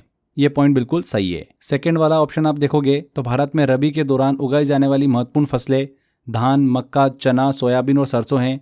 धान जो है ये तो खरीफ की फसल है, अब यहाँ पर रबी दे रखा है, मतलब सेकंड ऑप्शन तो गलत ही हो गया। तीसरा ऑप्शन औस, अमन और बोरो असम, पश्चिम बंगाल और ओडिशा से धान की 3 फसलें हैं, ये पॉइंट भी बिल्कुल सही है। तो केवल स्टेटमेंट 1 और 3 सही हैं। तो देखिए ऐसा ऑप्शन कौन सा दिख रहा है हमको, ऑप्शन बी दिख रहा है। आगे बढ़ते हैं। इनमें से कौन सा स्थल भारत में तांबे की खानों के लिए प्रसिद्ध है। तो भारत में कॉपर की सबसे प्रसिद्ध खान राजस्थान के झुंझुनू जिले में स्थित खेतड़ी है। कौन सी है? खेतड़ी। खेतड़ी भारत की सबसे बड़ी तांबा उत्पादन खदान है। यहाँ भारत की प्रमुख तांबा खनन कंपनी हिंदुस्तान कॉपर लिमिटेड द्वारा तांबे का उत्खनन किया जाता है। इसके अलावा और कॉपर की खदानें की बात करें तो मालंज खंड का नाम आता है जो कि मध्य प्रदेश में है। सिंहभूम का नाम आता है जो कि झारखंड में है। ओके, अगला क्वेश्चन आता है, इनमें से कौन सा राज्य बॉक्साइट का सबसे बड़ा उत्पादक है। बॉक्साइट की बात करें तो एल्यूमिनियम का मुख्य अयस्क है ये, मेन और ऑफ एल्यूमिनियम। भारत में सबसे ज़्यादा बॉक्साइट का उत्पादन ओडिशा राज्य में होता है। इसके अलावा बॉक्साइट उत्पादन के अगर हम अन्य राज्यों की बात करें तो झारखंड का नाम भी आता है, छत्तीसगढ़ का भी आता है, गुजरात, महाराष्ट्र का नाम भी आता है, बट ओडिशा जो है सबसे ज़्यादा बॉक्साइट का उत्पादन करता है। तो डी आंसर होगा। छत्तीसगढ़ में स्थित हसदेव पहाड़ी, हसदेव घाटी किन खदानों के लिए प्रसिद्ध हैं। हसदेव घाटी छत्तीसगढ़ राज्य में स्थित मुख्य रूप से ये कोयले खदाने के लिए प्रसिद्ध हैं, कोल के लिए। ये क्षेत्र दक्षिण पूर्वी कोलफील्ड लिमिटेड के अंतर्गत आता है। भारत की एक प्रमुख कोयला उत्पादन कंपनी है। हसदेव घाटी को छत्तीसगढ़ की कोल बेल्ट भी कहा जाता है, कोयला पट्टी। यहाँ से निकलने वाला कोयला थर्मल पावर प्लांट और हेवी इंडस्ट्रीज में उपयोग होता है। तो सी आंसर यहाँ पर सही होगा। माइका अभ्रक के बारे में इनमें से कौन सा कथन सही है। अभ्रक जो होता है एक बहुत ही इंपॉर्टेंट मिनरल है जो इलेक्ट्रॉनिक्स और बिजली उपकरणों में इस्तेमाल किया जाता है। अभ्रक मुख्यतः लोहा, सिलिका और मैग्नीशियम से मिलकर बनता है। ये जो खनिज है ये आग रोधी होता है, हीट रेजिस्टेंट होता है और विद्युत रोधी इलेक्ट्रिक इंसुलेटर गुणों के कारण विशेष महत्व रखता है। भारत में अभ्रक उत्पादन के अगर प्रमुख राज्यों की बात करें तो झारखंड, आंध्र प्रदेश और राजस्थान का नाम आता है। तो यहाँ पर देखिए ए आंसर जो है वो बिल्कुल सही होगा, लोहा, सिलिका और मैग्नीशियम से मिलकर बना हुआ होता है। अगला क्वेश्चन देखते हैं, इनमें से कौन सी भारतीय खदान दुनिया की सबसे बड़ी यूरेनियम खदानों में से एक है। तो तुमलापल्ली खदान जो है ना ये आंध्र प्रदेश राज्य के कडप्पा जिले में स्थित है। ये खदान भारत ही नहीं बल्कि विश्व की सबसे बड़ी यूरेनियम खदानों में से एक मानी जाती है। इस खदान की खोज 2007 में हुई थी। यूरेनियम का भंडार लगभग 1.5 लाख टन से अधिक का आंका गया है यहाँ पर। भारत में यूरेनियम के अन्य प्रमुख खदानों की बात करें तो जादूगोड़ा की खदान है, झारखंड में स्थित है ये। नरवा पहर की खदान ये भी झारखंड में स्थित है। भतीन खदान ये भी झारखंड में है। ठीक है, तो ये ध्यान रखिएगा। दुनिया की सबसे बड़ी यूरेनियम खदान में से एक तुमलापल्ली खदान कहाँ पर स्थित है? आंध्र प्रदेश में स्थित है। अगला क्वेश्चन आता है, असम में सबसे पहला तेल कुआं कहाँ पर खोजा गया था। तो भारत में तेल की खोज सबसे पहले असम राज्य के डिगबोई नामक स्थान पर हुई। डिगबोई को भारत का ऑयल सिटी भी कहा जाता है। ऑयल सिटी ऑफ इंडिया किसे कहा जाता है? डिगबोई को। यहाँ 1889 में भारत का पहला तेल कुआं खोजा गया था। डिगबोई रिफाइनरी भारत की सबसे पुरानी तेल रिफाइनरी है। इसके अलावा असम के कुछ और तेल क्षेत्रों की बात करें, प्रमुख तेल क्षेत्रों की, तो नाहरकटिया, मोरान, लाकवा ये सब भी काफ़ी ज़्यादा प्रसिद्ध हैं। ध्यान रखिएगा, असम में सबसे पहला तेल कुआं कहाँ पर खोजा गया था? डिगबोई में। इनमें से कौन सा शहर भारत की सिलिकॉन वैली के रूप में उभरा है। तो भारत में आईटी मतलब इंफॉर्मेशन टेक्नोलॉजी इंडस्ट्री का सबसे बड़ा और प्रसिद्ध केंद्र बेंगलुरु है। इसी कारण से बेंगलुरु को भारत की सिलिकॉन वैली भी कहा जाता है। यहाँ भारत की सबसे बड़ी आईटी कंपनी जैसे इन्फोसिस, विप्रो, टीसीएस, आईबीएम ये सभी यहाँ पर स्थित हैं। आईटी एक्सपोर्ट और सॉफ्टवेयर डेवलपमेंट में बेंगलुरु देश का सबसे बड़ा हब है। ये कर्नाटक राज्य की राजधानी भी है। तो बेंगलुरु को कहा जाता है भारत की सिलिकॉन वैली। इनमें से किस इस्पात संयंत्र की स्थापना छत्तीसगढ़ के दुर्ग जिले में रूसी सहयोग से की गई थी? इसमें 1959 में उत्पादन शुरू हुआ था। तो भिलाई इस्पात संयंत्र जो है, भिलाई स्टील प्लांट, छत्तीसगढ़ राज्य के दुर्ग जिले में स्थित है। ये भारत का पहला इस्पात संयंत्र है जिसकी स्थापना 1955 ईस्वी में सोवियत संघ के सहयोग से हुई थी, यूएसएसआर के। यहाँ पर उत्पादन की शुरुआत फरवरी 2059 में हुई थी। भिलाई इस्पात संयंत्र को पब्लिक सेक्टर अंडरटेकिंग के रूप में सेल संचालित करता है। इसके अलावा कुछ प्रमुख इस्पात संयंत्र की बात करें तो राउरकेला, बोकारो, दुर्गापुर, इन सभी का भी नाम देखने को मिलता है। आगे बढ़ते हैं, अगले क्वेश्चन की तरफ चलते हैं। इनमें से किस भारतीय स्टील प्लांट का प्रबंधन करने के लिए प्रारंभ में हिंदुस्तान स्टील लिमिटेड की स्थापना की गई थी? तो भारत में स्टील इंडस्ट्री इस्पात उद्योग के विकास के लिए 1954 में हिंदुस्तान स्टील लिमिटेड की स्थापना की गई थी। इस कंपनी की स्थापना मुख्य रूप से राउरकेला इस्पात संयंत्र, राउरकेला जो स्टील प्लांट है उसके संचालन और प्रबंधन के लिए की गई थी। राउरकेला इस्पात संयंत्र जो है ओडिशा राज्य के सुंदरगढ़ जिले में स्थित है। यह भारत का पहला integrated public sector steel plant है। ध्यान रखिएगा, किस भारतीय स्टील प्लांट का प्रबंधन करने के लिए प्रारंभ में हिंदुस्तान स्टील लिमिटेड की स्थापना की गई थी? राउरकेला। भारत की पहली रेलवे लाइन वर्ष 1853 में बॉम्बे से कहां तक बिछाई गई थी? तो भारत की पहली रेलवे लाइन 1853 में शुरू हुई थी। इस रेलवे लाइन को बॉम्बे से ठाणे तक बिछाया गया था। कहां तक? बॉम्बे से ठाणे। C answer. इस लाइन की कुल लंबाई कितनी थी? 34 किलोमीटर थी। इसे great Indian peninsular railway company ने शुरू किया था। C answer. लेह मनाली राजमार्ग का निर्माण एवं रखरखाव किस एजेंसी द्वारा किया जाता है?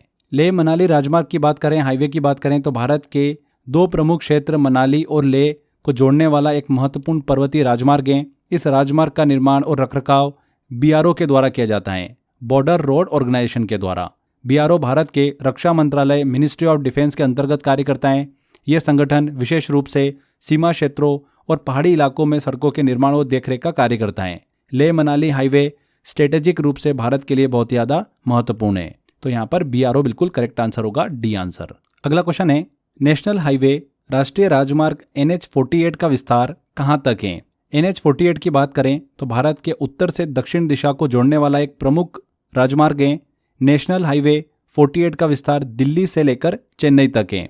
2807 किलोमीटर का ये लंबा देखिए राजमार्ग है। भारत के कई महत्वपूर्ण शहरों से होकर गुजरता है, जैसे कि गुरुग्राम, जयपुर, उदयपुर, अहमदाबाद, मुंबई, पुणे, बेंगलोर, यहाँ से होकर गुजरता है।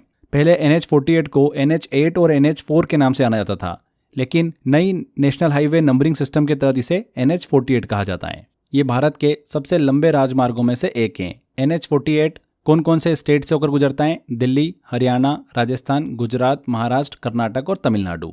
ठीक है, आपको पता होगा कि भारत का सबसे लंबा नेशनल हाईवे कौन सा है? NH-44 है, जो कि 11 स्टेट से होकर गुजरता है। चलिए आगे बढ़ते हैं। IRCTC का पूर्ण रूप क्या है? IRCTC का फुल फॉर्म क्या है? तो Indian railway catering and tourism corporation. C answer यहाँ पर करेक्ट होगा। देखिए, इंडियन रेलवे की एक सहायक कंपनी है, सब्सिडरी कंपनी है IRCTC। मुख्य रूप से 3 कामों के लिए जानी जाती है, railway catering, online ticket booking और टूरिज्म सर्विस के लिए। आगे बढ़ते हैं, अगला क्वेश्चन लेते हैं। नागालैंड की कोन्याक जनजाति द्वारा मनाए जाने वाले वसंत उत्सव को किस रूप में जाना जाता है? तो नागालैंड की कोन्याक जनजाति राज्य की प्रमुख जनजातियों में से एक है। यह जनजाति मुख्य रूप से नागालैंड के मोन जिले में पाई जाती हैं। कोन्याक जनजाति वसंत ऋतु के आगमन पर एवलोंग मोन्यू नामक उत्सव सेलिब्रेट करती हैं। यहाँ पर सी आंसर बिल्कुल सही होगा। यह उत्सव फसल की कटाई और नए वर्ष के स्वागत के रूप में सेलिब्रेट किया जाता है। मिशिगन जनजाति के लोग किस द्वीप पर निवास करते हैं? मिशिगन जनजाति असम की एक प्रमुख जनजाति है। यह जनजाति मुख्य रूप से नदी किनारे और द्वीप क्षेत्रों में निवास करती हैं। मिशिगन जनजाति का सबसे प्रसिद्ध निवास स्थान है माजुली द्वीप। माजुली द्वीप विश्व का सबसे बड़ा नदी द्वीप है। यह द्वीप असम की ब्रह्मपुत्र नदी में स्थित है। यहाँ पर माजुली द्वीप ए आंसर बिल्कुल सही होगा। इनमें से कौन सी जनजाति नागालैंड से संबंधित है? नागालैंड पूर्वोत्तर भारत का एक राज्य जहाँ कई जनजातियाँ निवास करती हैं। रेंगमा जनजाति नागालैंड की एक प्रमुख जनजाति है। A answer. यह जनजाति मुख्य रूप से नागालैंड के कोहिमा और तैनिंग क्षेत्रों में पाई जाती हैं। इसके अलावा बोंडा की बात करें तो ओडिशा की है, लिम्बू की बात करें तो सिक्किम की है, पनार की बात करें तो ये मेघालय की है। अगला क्वेश्चन आता है, इनमें से कौन सी अंडमान और निकोबार द्वीप समूह की एक जनजाति है? तो अंडमान निकोबार द्वीप समूह में कुछ प्रमुख आदिवासी जनजाति देखने को मिलती हैं। जारवा जनजाति अंडमान की सबसे प्रसिद्ध जनजाति में से एक है। ये जनजाति मुख्य रूप से दक्षिण और मध्य अंडमान के जंगलों में रहती हैं। यहाँ पर सी आंसर सही होगा, जारवा। फुलानी की बात करें तो ये अफ्रीका की है, एनूस जापान की है और थारू जो है ये उत्तर प्रदेश नेपाल में निवास करती हैं। नेक्स्ट है, कोलाटी भाषा किस राज्य में रहने वाले लोगों द्वारा बोली जाती है? कोलाटी भाषा की बात करें तो भारत के महाराष्ट्र राज्य में बोली जाती हैं। ये भाषा कोलाटी समुदाय द्वारा प्रयोग की जाती है। कोलाटी समुदाय विशेष रूप से महाराष्ट्र के ग्रामीण क्षेत्रों में पाया जाता है, तो यहाँ पर महाराष्ट्र बिल्कुल सही आंसर होगा। गालो एक तानी भाषा है जो किस राज्य में बोली जाती है? गालो भाषा भारत के अरुणाचल प्रदेश राज्य में बोली जाती है। ये तानी समूह की भाषा है जिसमें कई आदिवासी भाषाएं आती है। गालो जनजाति मुख्य रूप से अरुणाचल प्रदेश के पश्चिम सियांग जिले में रहती हैं। बाकी विकल्प की अगर भाषाओं को देखें तो हिमाचल प्रदेश, झारखंड, हरियाणा, इनमें गालो भाषा नहीं बोली जाती है। अगला क्वेश्चन है, क्षोभ मंडल की औसत ऊंचाई कितनी है? ट्रोपोस्फेयर की। तो ट्रोपोस्फेयर वायुमंडल की सबसे निचली परत होती है जहां पर वेदर एक्टिविटी जैसे कि बादल, बारिश, तूफान ये सभी हमको देखने को मिलते हैं। इसकी ऊंचाई की बात करें, औसत ऊंचाई की, तो लगभग 13 किलोमीटर के आसपास है, तो यहाँ पर ए आंसर बिल्कुल सही होगा। इक्वेटर पर 16 से 18 किलोमीटर तक जाती हैं और पोल पर केवल 8 किलोमीटर के आसपास होती हैं। यही परत जीवन के लिए सबसे ज़रूरी होती हैं। नेक्स्ट है, समताप मंडल के संबंध में इनमें से कौन सा कथन सही नहीं है? स्ट्रेटोस्फेयर की बात हो रही है, असल में ट्रोपोस्फेयर के ऊपर और मेसोस्फेयर के नीचे होती है ये, तो यहाँ पर यह कहना गलत होगा कि ये मध्य मंडल के ऊपर होती हैं। ए आंसर यहाँ पर बिल्कुल गलत है। ये मध्य मंडल के ठीक ऊपर नहीं होती हैं, ट्रोपोस्फेयर के ऊपर होती हैं और मेसोस्फेयर के नीचे होती हैं। स्ट्रेटोस्फेयर में ही ओजोन लेयर देखने को मिलती है और ये लगभग 50 किलोमीटर तक फैली हुई होती हैं। अगला क्वेश्चन है, अंतरिक्ष से प्रवेश करने पर उल्कापिंड वायुमंडल की किस परत में जल जाते हैं? तो ये मेसोस्फेयर में जल जाते हैं, मध्य मंडल में। जब कोई उल्कापिंड मेट्रॉइड अंतरिक्ष से धरती की ओर आता है तो वायुमंडल की मेसोस्फेयर परत में घर्षण फ्रिक्शन के कारण जल जाता है। यही कारण है कि हमें आकाश में टूटते हुए तारे जो है शूटिंग स्टार दिखाई देते हैं। वायुमंडल में कितने प्रतिशत ऑक्सीजन मौजूद हैं? तो वायुमंडल में गैस कंपोजिशन अगर हम देखें तो नाइट्रोजन 78%, ऑक्सीजन 21%, बाकी गैसेज जो होती है ऑर्गन, CO2 और ये सभी 1% के अंतर्गत। इसलिए जीवन के लिए ज़रूरी ऑक्सीजन 21% के आसपास पाई जाती हैं। D answer. अगला क्वेश्चन है, भारत की सबसे लंबी राजमार्ग सुरंग कौन सी है? तो फ्रेंड्स कौन सी है? चेनानी नाशरी टनल। ये सुरंग जम्मू और कश्मीर के राष्ट्रीय राजमार्ग NH44 पर स्थित है। इसकी कुल लंबाई 9.28 किलोमीटर है, जो इसे भारत की सबसे लंबी सड़क हाईवे सुरंग बनाती हैं। इसे पन्नी टॉप टनल भी कहते हैं। 2 अप्रैल 2017 को इसका उद्घाटन हुआ था। इसमें 2 ट्यूब हैं, एक मेन और एक इमरजेंसी रेस्क्यू के लिए।